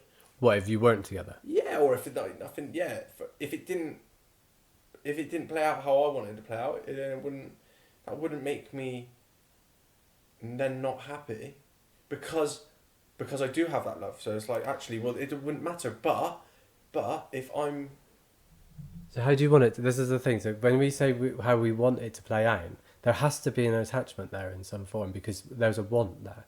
yeah, Like you said earlier, that like the best thing to do in life is to surrender, one of the to let things happen as they should. Yeah, but just because you want something, would that then mean you're still allowed to? You're still. So this is when it comes. This is why journaling, meditation, Yeah. mindfulness comes in as a great practice, because you can see where these thoughts are coming from, and what is it going to feed into. Is it coming from a deeper soul connection where there is no attachment and there's just love there, and actually us souls coming together is going to bring a lot of love and light into the world, for example? Or is there still just an insecure part of yourself that is attached to that relationship, and that's the motivation for you to want to get back together? No, I don't think it's the relationship from a materialistic point of view. What, like it's a feeling. It's all feeling based. It's all deep rooted inside every time. It's like the ego's telling me to not think or feel like that, but I do feel and think. I do feel like that. So it's like, what do you I'm feel? not coming What do you from a place feel? of lack. What does that feel? Try and What? articulate Articulate that feeling. Because if it's got to be in conflict to what you're saying. So there's a draw into that. So if your mind is saying no, don't do that, but the feeling saying yeah, do that. I think my mind is I would say is more is scared. It's coming from a place of like it's protectiveness, like, you're trying you don't want to be hurt again. Yeah, exactly that. It's a scare protective. So that's a defense mechanism. Yeah, the ego, the mind, and I know that, right? And that's why it's like, oh, that's really hard to be vulnerable. That's what I've always struggled with, to be vulnerable. Yeah. So, and that's what I'm saying. Like, I shouldn't feel, because I wouldn't be able to. I haven't felt like that before. Whereas that's why it's different for me. So that's a new thing of trying to navigate and trying to like make aware of. It's like, actually, this is a deep rooted feeling that I've never had before. And then how does that then look? Am I am I holding myself back by holding on to this feeling, or am I feeling this feeling because I've let go, or because I've not let go in the sense of, I still obviously do want a scenario, of course, but why do I want that scenario? Yeah, and I Where suppose does that come from? if there's a deeper feeling towards it, then the path can just be to explore that feeling. Do you believe in fate? We were actually talking about this in the Buddhist community not long ago. How there's fate and how what fate and destiny mean. So Fate. Oh, hold on. I'll say what I think, and then you tell me what your or the Buddhist community's definition would be. So I reckon. Oh, they're pretty similar. I think they are close, but fate. I think fate is like something that happens, but almost a little bit by chance, but not always. But it could be like more of a chance thing. I think destiny. This is pure ego part of my mind, by the way. This is like, Yeah. But I think destiny is something where it's like if you're destined to do something, it's gonna just happen. But I kind of feel like that with fate. They both seem very, very, if not the same. Like they're both just gonna happen. I don't know. It's almost like yeah. Yeah, they're very similar things, but it's just hard to actually discern the difference. So they was explaining it like destiny is the destination, fate is the journey. Ah, yeah. So, but the thing is so like we were talking about how like you to get to know yourself really. How do you make decisions? This will help you massively, whether it's your head or your feeling. What is it in you that is best making making the decisions? Intuition and gut and feeling. Yeah, it's a feeling, and I've got better at that. I've been a lot more in tune with that, and that's what I'm trying to articulate to you about. So this is the love. Yeah. And that, because that is all feeling based. So your fate could be that your feeling is taking you back to that whatever it is, the relationship, the situation, to learn a lesson. It doesn't mean that you're just attached. You could attach the feeling into the scenario, like, and romanticize the scenario of it being perfect. But really, that feeling could be taking you back into there to learn whatever you need to learn. It doesn't necessarily mean that it's like. What's to say I haven't learned it already, and it's taking me back in to then put that into. Well, I suppose this is where free choice comes in, and this is how I see it. Like when I went through the process of like quieting down the mind and really listening to like my body. So whenever there's a decision that needs to be made, I let my body do the deciding. It would just slightly nudge me in, or it would give me like a full body yes into something. And since I've allowed that to happen, I've always been put into the situations and experiences that are not the easiest, because there are situations that are quite challenging, for example. But it's always in the environments and situations and experiences where I am able to learn and grow the most on my spiritual path. So it had to be like, so for example, like my mind would say, go and do this, ego. This is what I see it, like go and do that because, I don't know, like go into, like for example, the way I travel now, I don't travel in the sense of like what I was before, where I was just go and party and like go and like have these kind of like, just like those kind of experiences. For the last like 5 years, every time I've traveled, apart from, well, yeah, I suppose Nepal, like I was on an adventure there, but it's always been in a way of like being able to learn and grow and challenge myself. It wasn't just about just the experience. It was about, okay, like there's a meaning behind like why I'm going to do that. Yeah. But it's about learning how you make that decision. And the path, I see it like that, there's not much resistance in those decision making, but then there's a lot of challenge in when those decisions are actuated. It's the after. Yeah. So for example, like you could get, say if you like human design, if you ever get a chance to look at it, can give you a bit of a perspective on how you make decisions. This is what I took from the most I took from it was for me to be able to understand that it was my sacral that made the decision, that feeling, that intuition, that full body yes, or like that, like kind of no, that was the thing that was making the decision for me. But that isn't, sorry to interrupt, but that's not, so then when I'm talking about the feeling that I have, and you're saying, well, you need to like let go, but if that's the feeling I have, they go to the attachment to it. What I'm saying is you oh, can, so I can still feel like that. yeah, but what if you like, this is the thing, like if you have that feeling and you're saying it's moving you in a direction, Yeah. well, your mind will then say try and create something like an end, a destination for it. Yeah. If I make this decision, then everything's going to be nice and happy, and we do this. This is what the end goal. This is the attachment. So you're on about losing the attachment to the destination and just enjoying the journey. Go and do that thing. If you're being drawn into something, Just do it. there's a reason why you're going to be why you're drawn Just into do it. it. It might not be what you expect, But and just do it. yeah, but don't have an expectation of it. Surrender to that, like to that Whatever will process. be, will be. Yeah, and this is when it comes back into like we can transcend stuff by just asking ourselves, well, what can we learn from this? Then if you have that perception in life, you'll never actually really experience anything bad. Like you can go and like the thing is it's like reading a book again.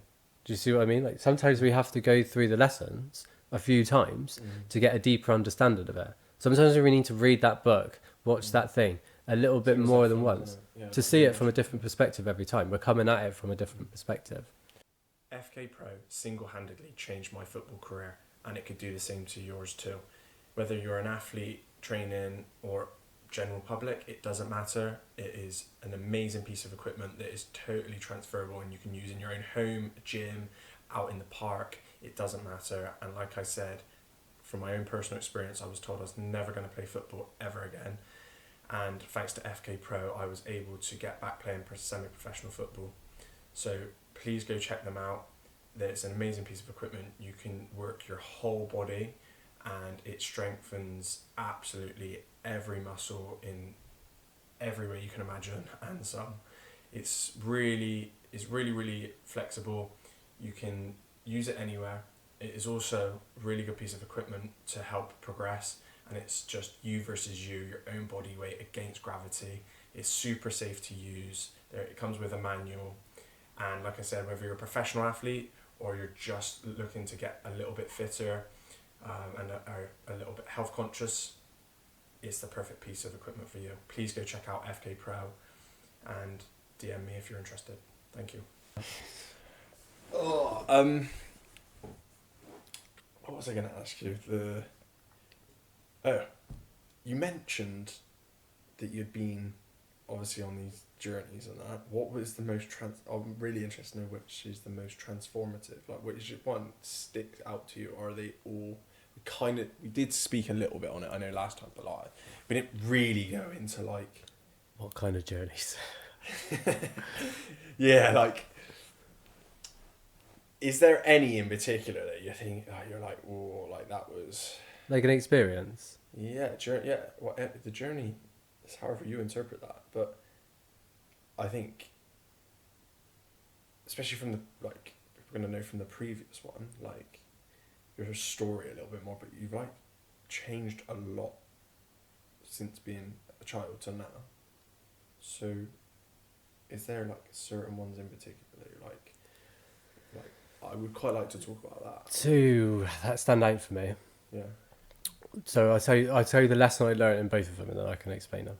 So the first one was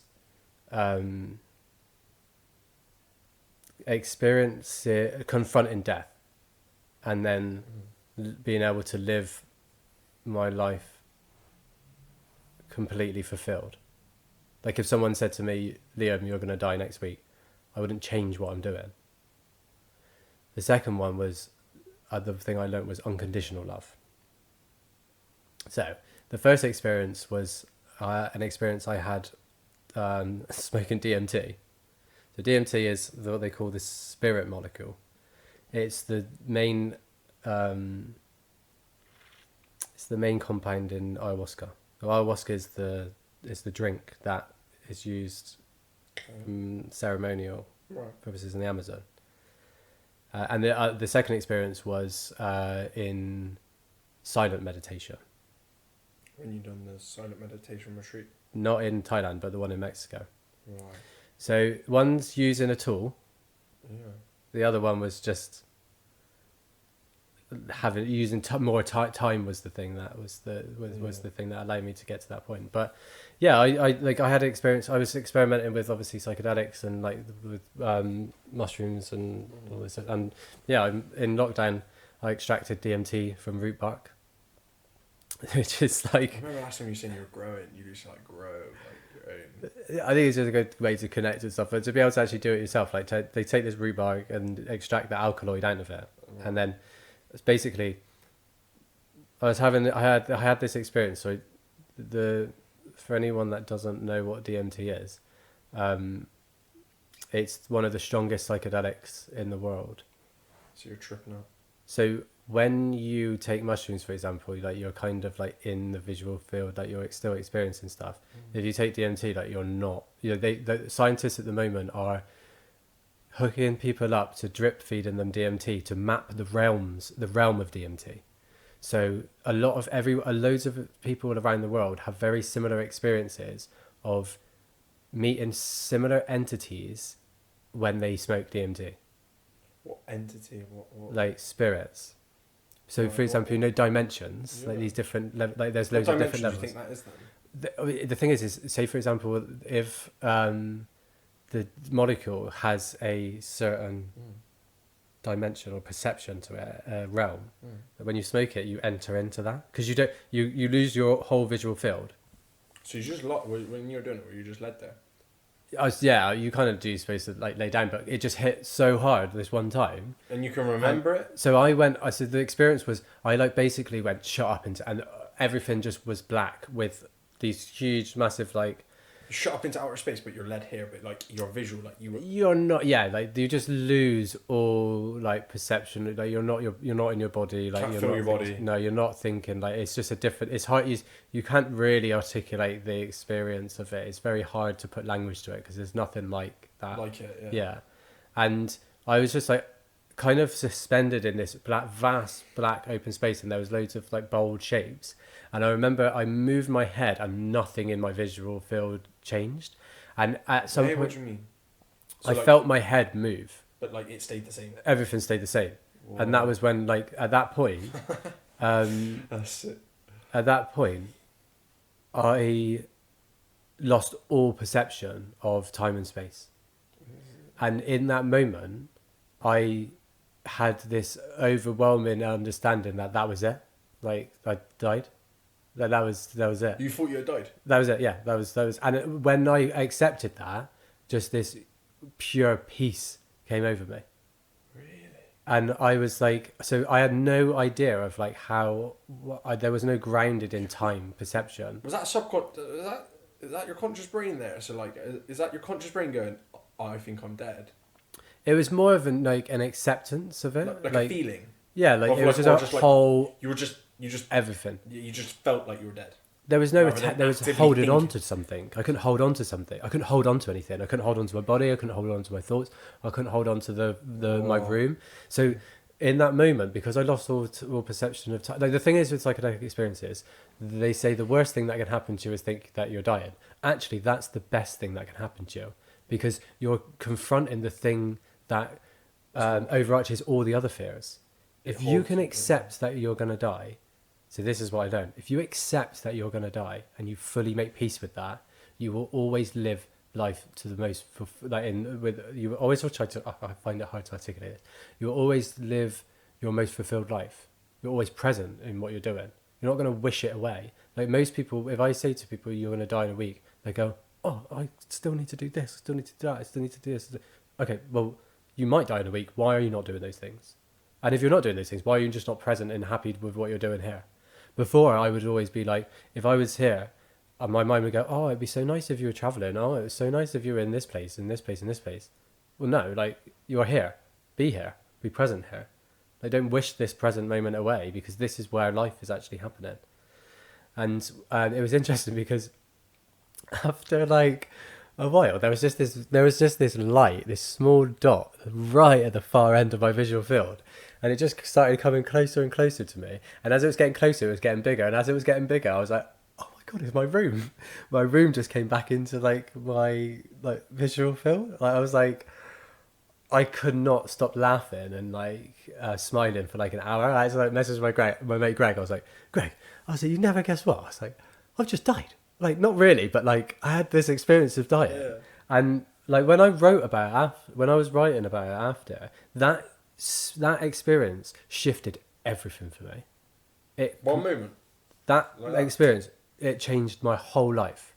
When I look back and read through my journals, it was at that moment that I was like, I'm going to Mexico. This is where I want. This is where I need to be.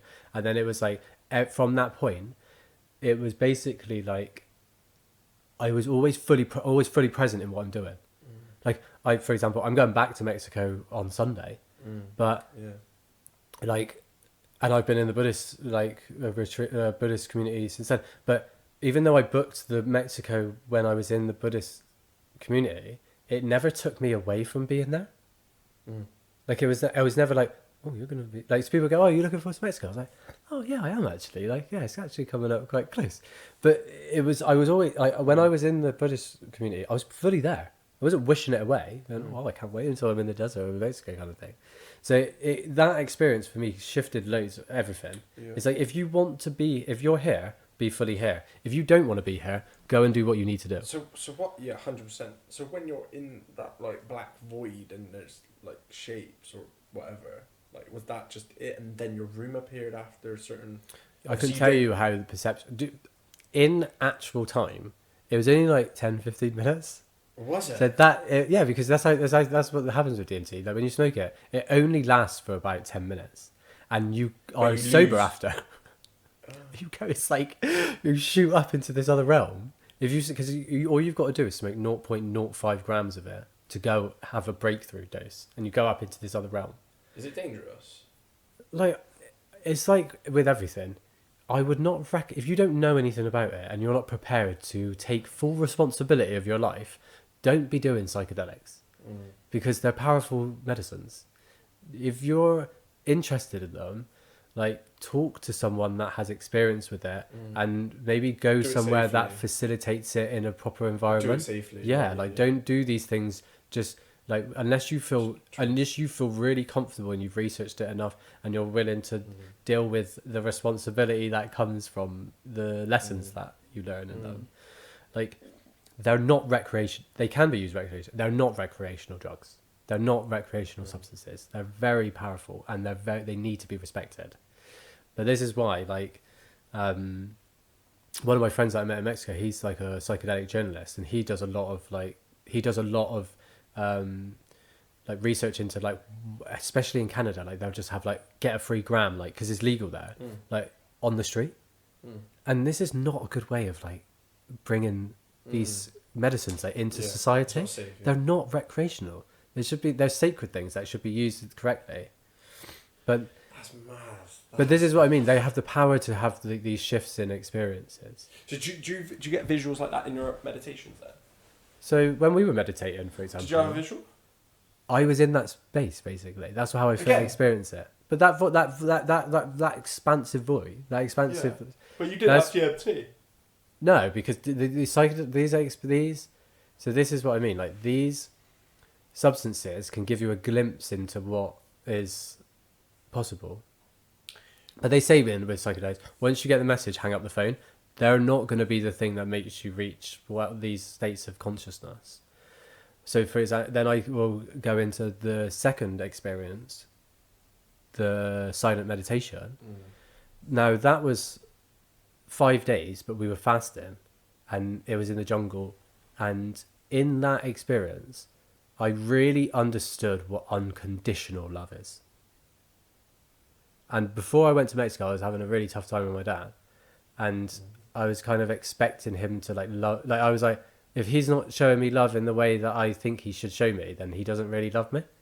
I remember you saying this last time, and it do you know what I actually took? Like, that was like probably one. I think that was probably the most potent thing you said that like really struck a chord, and like I carried on thinking about properly after, and like still do now. Like, said it to a friend the other day, and things like, I say it quite often now actually. I use the exact thing you said about it's not unconditional love if you put in a condition on how you want to receive it, or any, like, people often expect things in certain ways and then say, oh well, you know, that's unconditional love, or they think that's unconditional love, or they'll say like, they'll be like, oh, I'd die for that person. Yeah, but would you put your phone down when they're talking to you when they walk in the door? Yeah, like something so simple. Oh yeah, you jump in front of a train for, but you're too busy. You're too busy to put your phone down. This It's is what the little things that take care of the big things. Little things. That's what I really realised. I was like, that's unconditional love. This is what I said to my family actually. Like, especially with my nan, I said, "So Nan, you said that you would die for your family. Well, having a conversation with us shouldn't be that hard then." People find it harder to talk about things rather than actually like the act of like saying like yeah. But there's a difference. So there's a thing with the unconditional love. It's not to say that you should just accept anything. Like, so you can still love someone but have a boundary.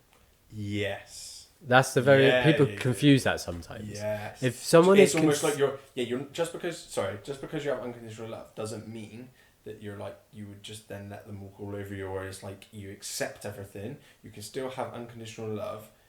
I'm not saying you do, but you could potentially still have unconditional love for your ex, but she could do something and it'd be like, you've broke my boundary, you've broke the thing, and I'm not comfortable with that, and I still love you and forgive you for that, but I need to walk this path now.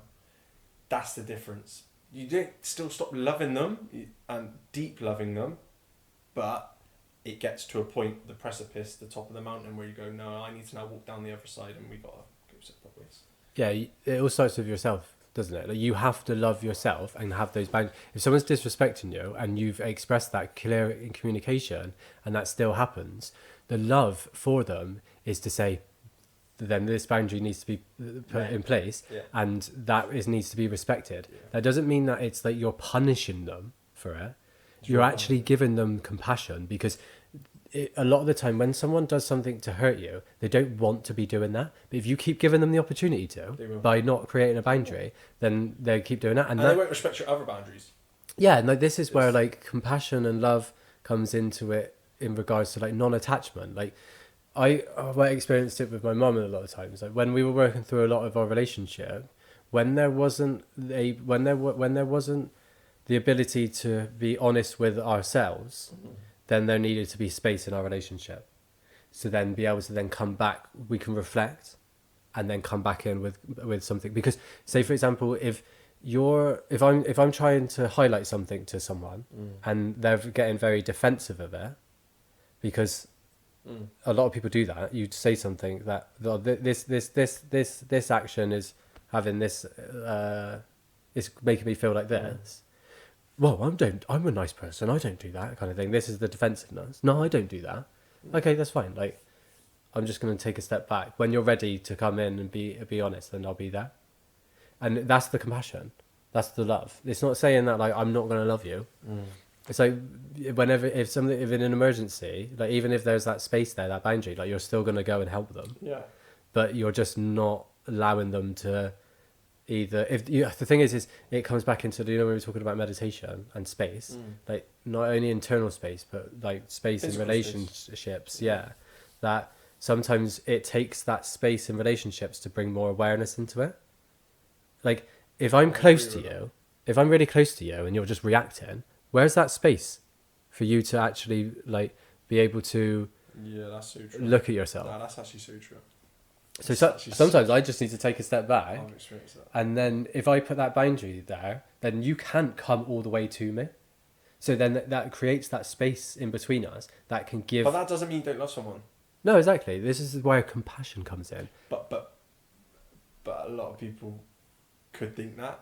Yeah, like, when we said sometimes the biggest act of love is to let some. Oh, this is a common way of saying actually. So if you really love someone, let them go. This is what it means. Like, loving someone isn't meaning like you've got to like attach yourself onto them. Like you're attached. Sometimes people confuse attachment as love, and I've done it loads of times, most of my life. That's what I've like got kind of confused about. That's a good question to ask. Am I attached to this person or do I love this person? It's the same with everything. Like if you can, you know, when you were saying about like appreciating a hot shower, let all of that go. Like this is why I really enjoy like simplifying my life a lot. So I go into environments where like you wash in a bucket, you live in a tent, like everything's super simplified. When you come back and there's running water, there's central heating, there's a shower, you're like, wow, this is really nice. But it doesn't mean that it's the thing that creates like you said, being uncomfortable. Yeah. Like having that non-attachment to the things that Make you comfy. yeah, like you're whole within yourself. But yeah, those two things were the because after that, when I had when I was in the meditation retreat, like the silent meditation, I just had this overwhelming love and like compassion for every single person in my family. And after like I left the night we come out of silence, I sent them all a voice note and like expressed that to them. And it was interesting because my dad, I made it really, I suppose my dad a bit like over text, but not really like much when I went to Mexico. And he messaged me back. He was like, he goes, oh, cool. Don't you know how to make a grown man cry on a Monday morning? He was like, thank you so much for that message. Like it meant a lot to him, to me to acknowledge that it wasn't fair for me to expect a certain expression of his love when he gives it to me in so many ways. It's just, this is where the compassion comes in. Like we need to understand that everyone is on their own path, on their own journey. Not everyone's going to be doing the best. Not everyone's going to always be able to put their best foot forward, but it's not taking offense to something. It's not taking it personally. It's seeing that they're just trying and creating that environment for each other where we can make mistakes and we're not going to punish each other. We can love each other. We can care for each other. And if we have those, if we're grounded in those values, and then this is where if we need to bring in boundaries, that's usually because the value's not being met. Yeah. So if someone's not respecting you, that's a value. We respect each other. If someone's not respecting you, the boundary needs to come. Until then, we can say like, this is our foundation. Yeah. I don't mind like all these things, but just respect each other. I would like to shift onto the cards. No, the little gift. The gift that you very kindly got me. Yeah, so I these are from Nepal. They're prayer flags. Each color means something different, but the prayer flags itself represent compassion, because usually what they're usually put outside, and they believe that the wind takes the prayers to wherever they need to go. So do you have to pray outside to them, or can you pray inside? The writing, you know, we were talking about like frequency. Yeah. So the writing is the frequency, the prayer. The wind takes them to where they need to go. You don't have to say the prayer. You just have them. It's an act of like compassion. I don't have mine outside. I have mine in my like places where, like, I'd meditate or in the van. But you can put them up wherever you feel. Feel. That's amazing. So they're constantly giving out. It's like in Buddhism they say like when you do meditation you get merits, and then you give those merits to the people that need them. So you're not meditating for yourself almost, like you're meditating for other people, or like the healing is always for. It comes back to like that. Everything we do should be selfless. It should never be And this is where like fulfillment of life comes in. I think if we're always in service to other people, this is where we have an abundance of like love and kindness and compassion and joy.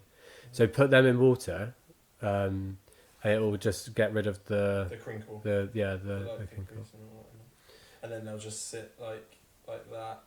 Yeah, and you can put them up wherever really. That'd be quite nice. If you said they should be in the garden, I'll put them up in the garden. Yeah, and then this. That's really nice. Thank you for that. That's right. This crystal, I think it was just more about when I knew you were meditating. Yeah. It's just a gesture, an offering to your spiritual path. So wherever you have, I think whenever you meditate or wherever you have like a more of a sacred space, it's just a kind of reminder that to keep on that path, spiritual path. Do you know what it is? What type of?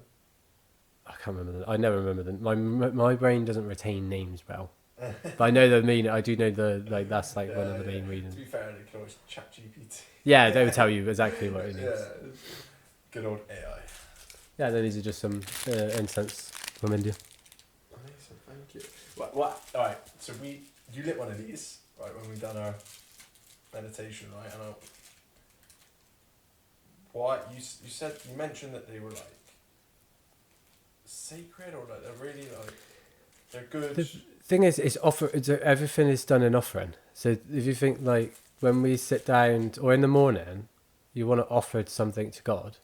One of the best things you can offer is fragrance. You want to attract God into you, Why fragrance? Because it's a lovely thing, isn't it? Do you not think? Smell. It's like fragrance Yeah, is like probably one of the nicest things. Yeah. Experiences actually. I agree, but why would that attract? It's like you want a clean house. So you know when a lot of places have altars, it needs to be like a representation of like that inner space. It needs to be clean. You offer stuff up to it. Everything. So like, so these are physical representations of like what we offer to God or to others. So when we offer our kindness, when we offer our love, when we offer generosity, whenever we offer these things, these are obviously like these are non-physical stuff. But the ritual is to offer physical stuff, and outer inner, exactly that. So when you light an incense, it's not just because it smells nice to you; it's because you're offering it to God. And then what happens in return? Whatever. Yeah, I mean, it's just an offer. You haven't got to worry about what happens in return. It's by offering it without an attachment to it. Just offer it for the sake for. It's like the karma thing. Yeah. No attachment to it. Just you're offering it, and that's it. You're putting that energy out into the universe. That offering. That is not about you're giving. Yeah. Very interesting. Is there any like in particular that you say like do certain scents do different things, don't they, for like the space? Yeah, like you have sage, for example. Yeah. Sage is a great way of cleansing space, cleansing energy. So like they'll have different like the fragrances. I mean, you can get incenses that will actually explain what they use for, like whether it's a relaxing one, an energetic one, meditation, like a refreshing one, a stress relief one, because they have like if they have sage or whatever they have in it, it can have like a spirit to it. Sometimes I like mine like if I'm meditating or if I'm journaling, things like that.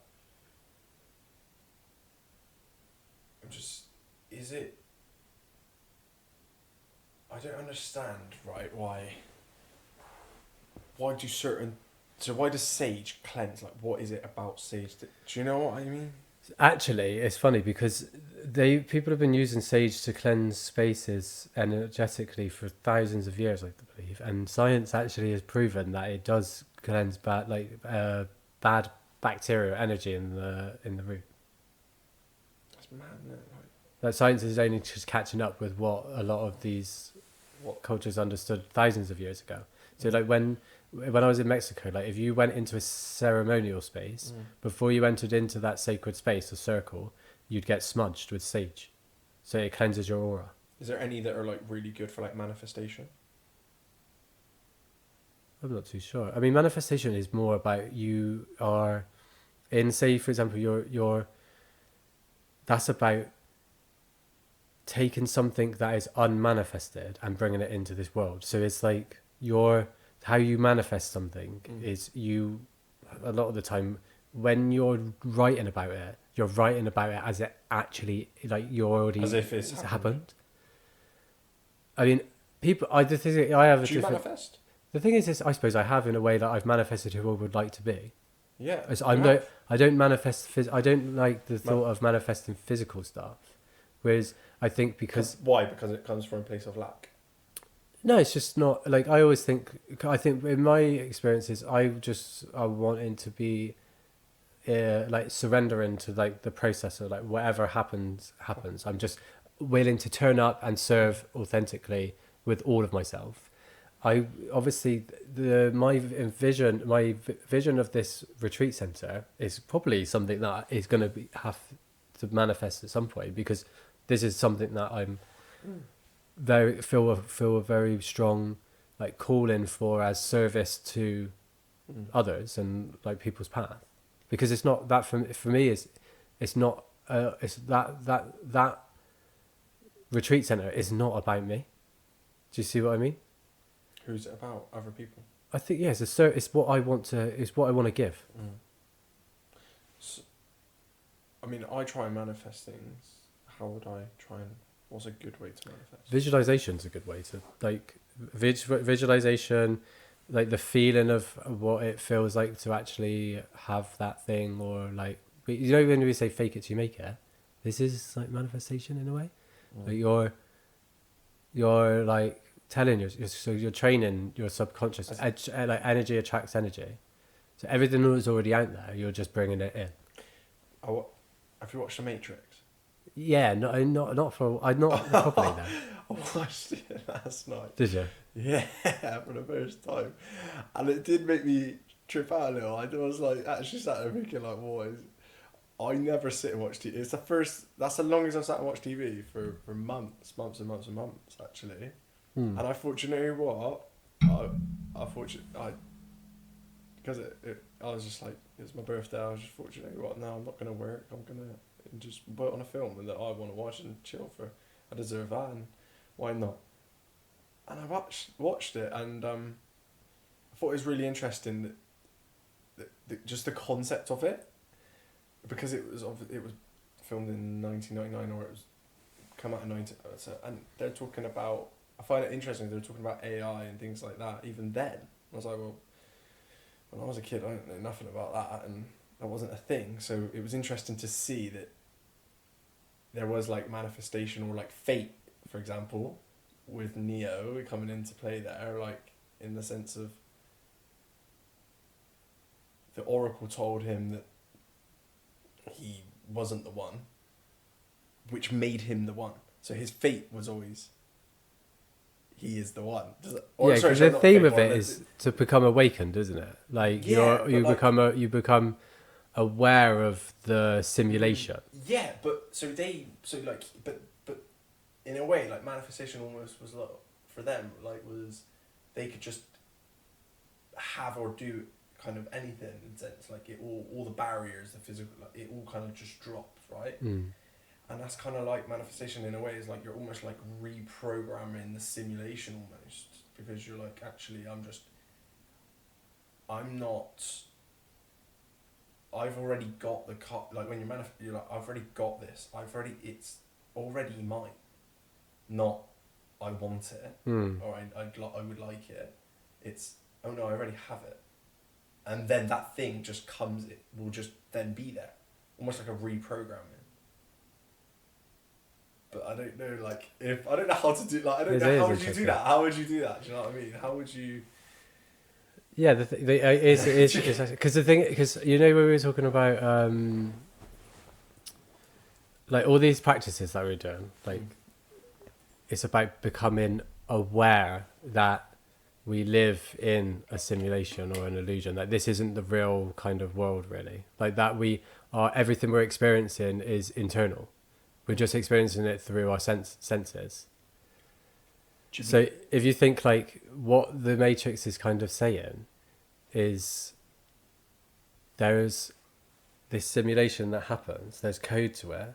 We can influence that code by but before we influence that code, we have to become aware that it is just a simulation, like it's a computer generated thing almost. So the trick is like aware energy. Yeah, energy attracts like energy. So the whole point of manifestation is if you embody that feeling, then those things are going to come to you. So you have to be aware that is what's happening.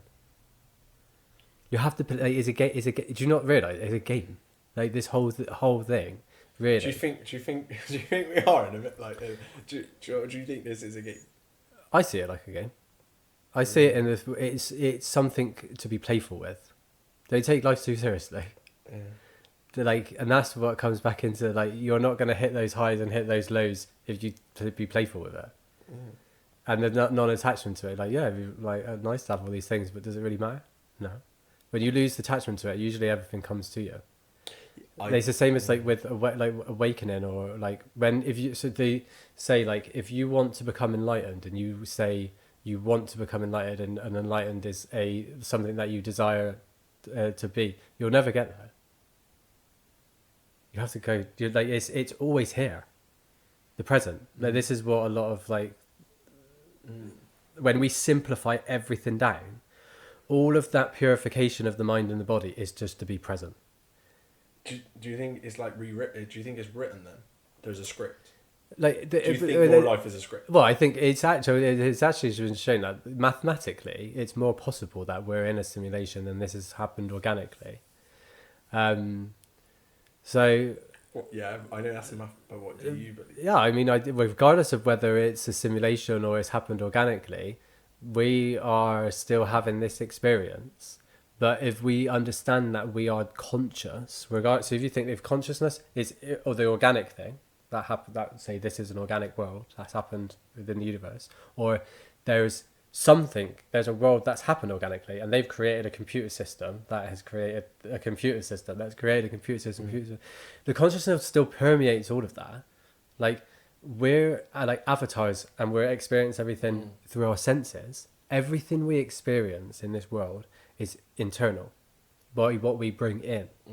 So this is why I think when we meditate, we experience and we go into these deeper states of meditation, we're experiencing the non-physical world. So we're actually experiencing consciousness in a more pure form. So you think like Less filter. yeah, like you like they say like who sees, who hears, who tastes. Me, But who are you? James. So that's the thing. Like James is because the thing is, it's like what if you were given a different name, or like say for example when people. Then that would be who I am. But what is James? James is the combination of all my deep root, like my characteristic, like my soul. So like kind, loving, all of those deeper stuff. That's me. Is it not?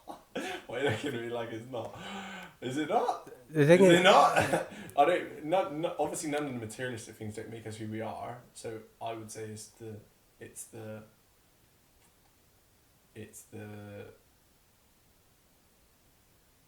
soul, which is like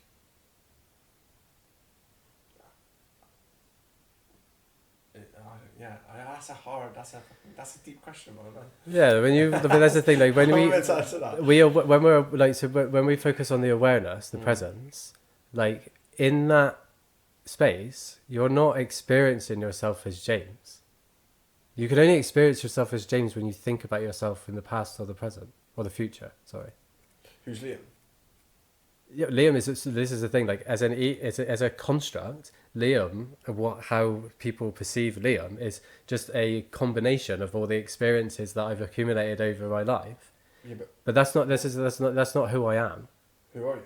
This is what I mean. Like if we bring it back into like the awareness, the consciousness, like what I said to you in the last podcast. Like we are the sun ray. But we're the essence of the sun, which is consciousness. We're just a drop of that, having an experience through the human form. The experience of the human form is through our senses. So do you think the soul comes from the sun? No, that was just like an analogy. So like I think like whether you use the universe, consciousness, God, that is the essence of who we are.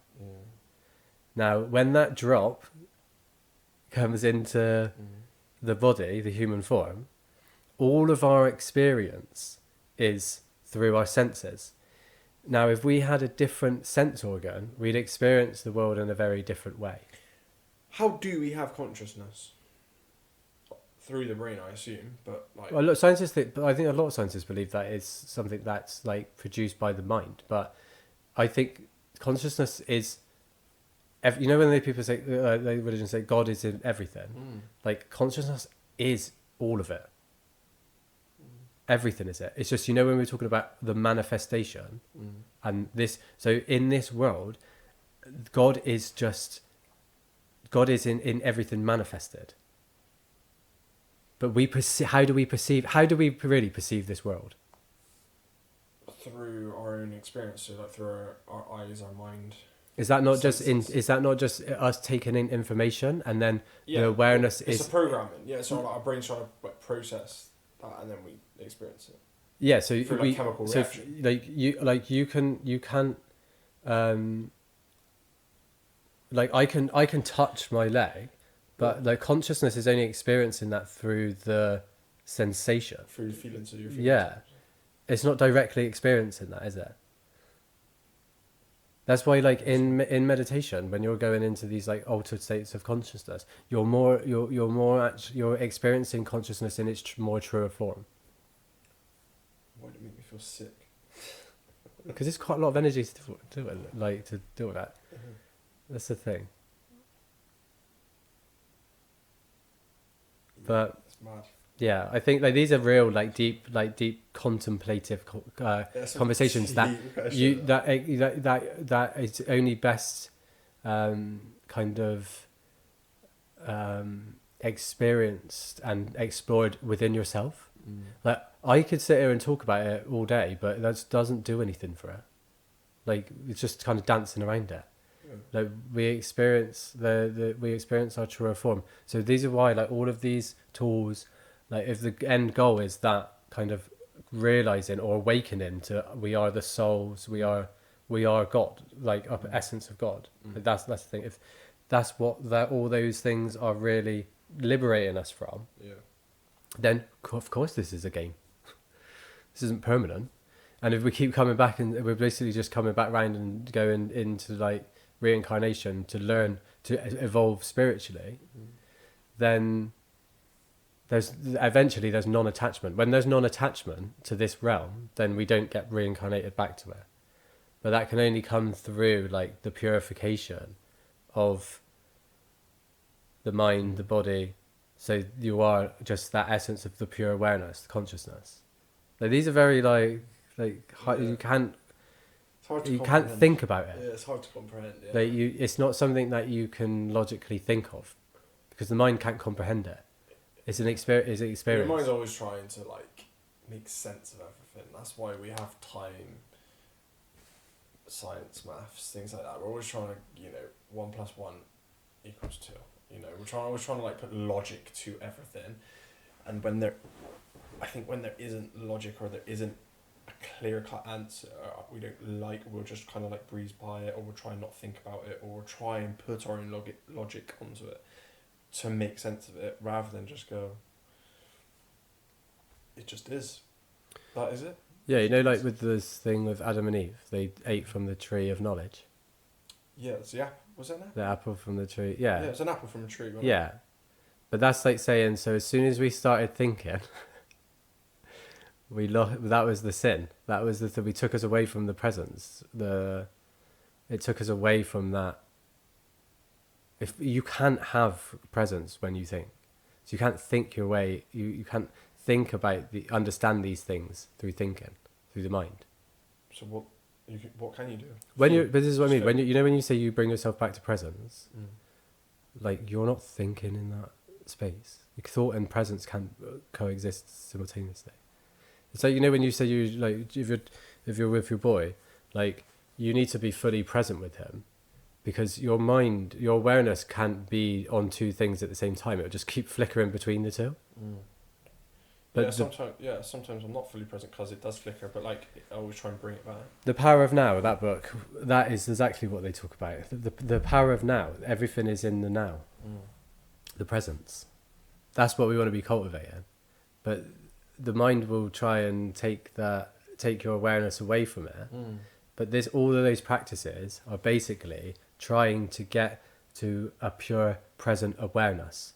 That in that state, we are in our most natural form. Yeah, I think. Yeah. Ready for the final balance? Yeah, I feel that bigger card. Do we get into it? That makes sense. Though, what you're saying. I understand. Like without fully understand, I understand what it is you're saying. Yeah, like Yeah, it's not. It's very simplify it down. Is don't try and think about it. You know what I said? I'm going to ask myself, what am I going to think of next? That's a good question, though. And then that stillness, that silence, is what we want to be cultivating. That in between, that's the thing that we want. That's what creates that. That's what puts you up on the hill, for example. Yeah.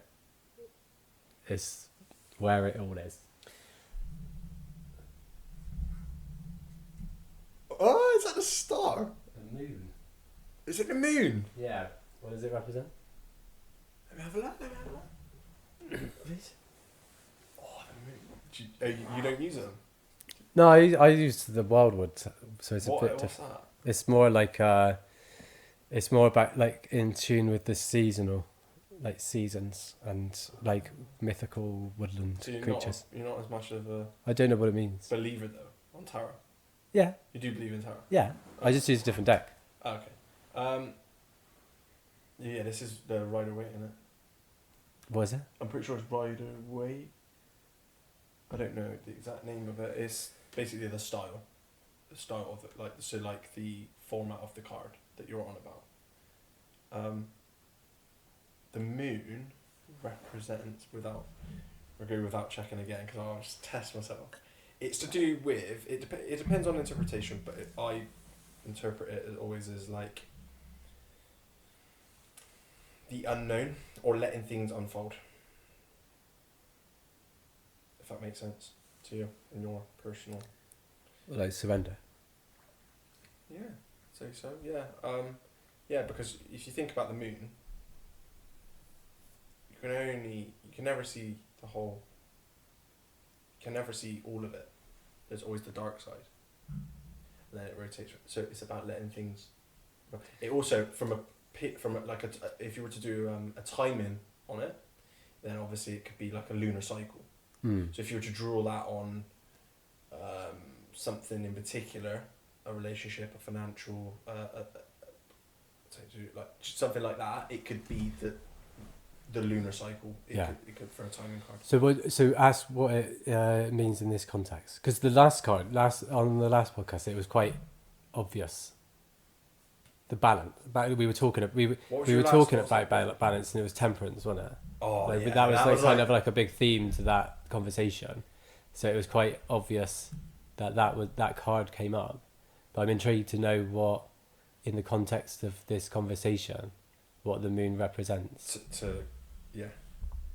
So you're on about, does the question relate to what we've been talking about? Is what you're asking? Basically? Yeah, like is it the moon, which is quite a high number.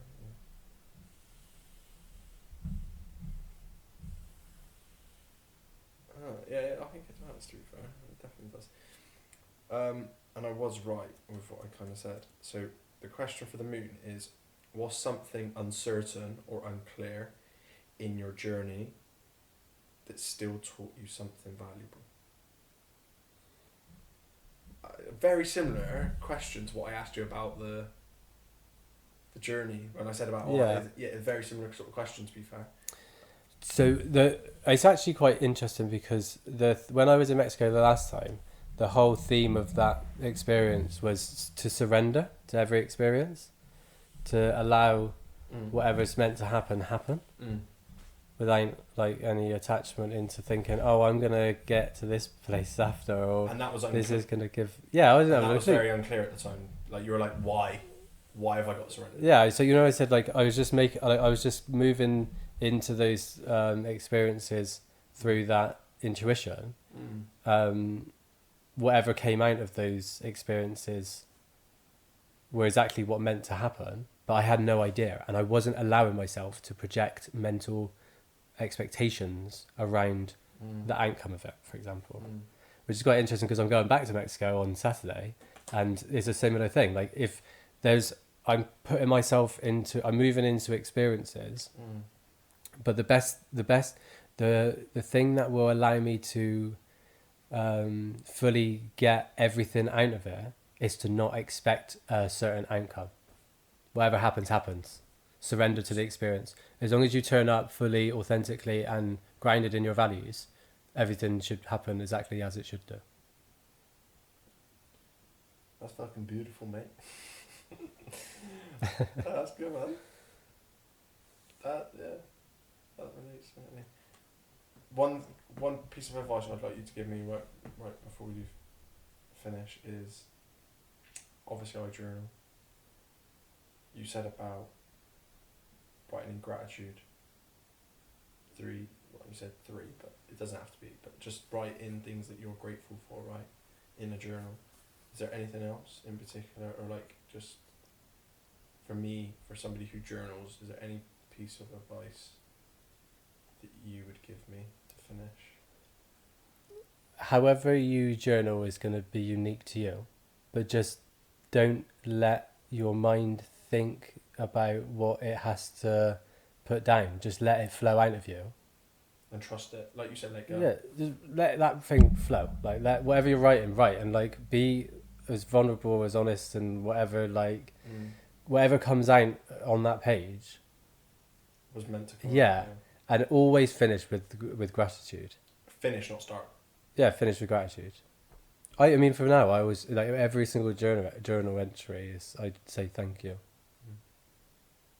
Not just to yourself, but to, like you said, whatever you find gratitude in, and I guarantee it's if you find gratitude in the smallest things, then it'll change your life, because you live in abundance. You don't live in lack. If you're grateful for what you've got, then everything else you bring in is a bonus. What a lovely what a lovely way to finish. Yeah. Well, what a lovely way to live. Way to live, yeah, for sure. 100%. Thank you for coming on. Thank you for having me, James. I'm proud to say that JT Mind and Body Balance has partnered with Chams Active Gymwear.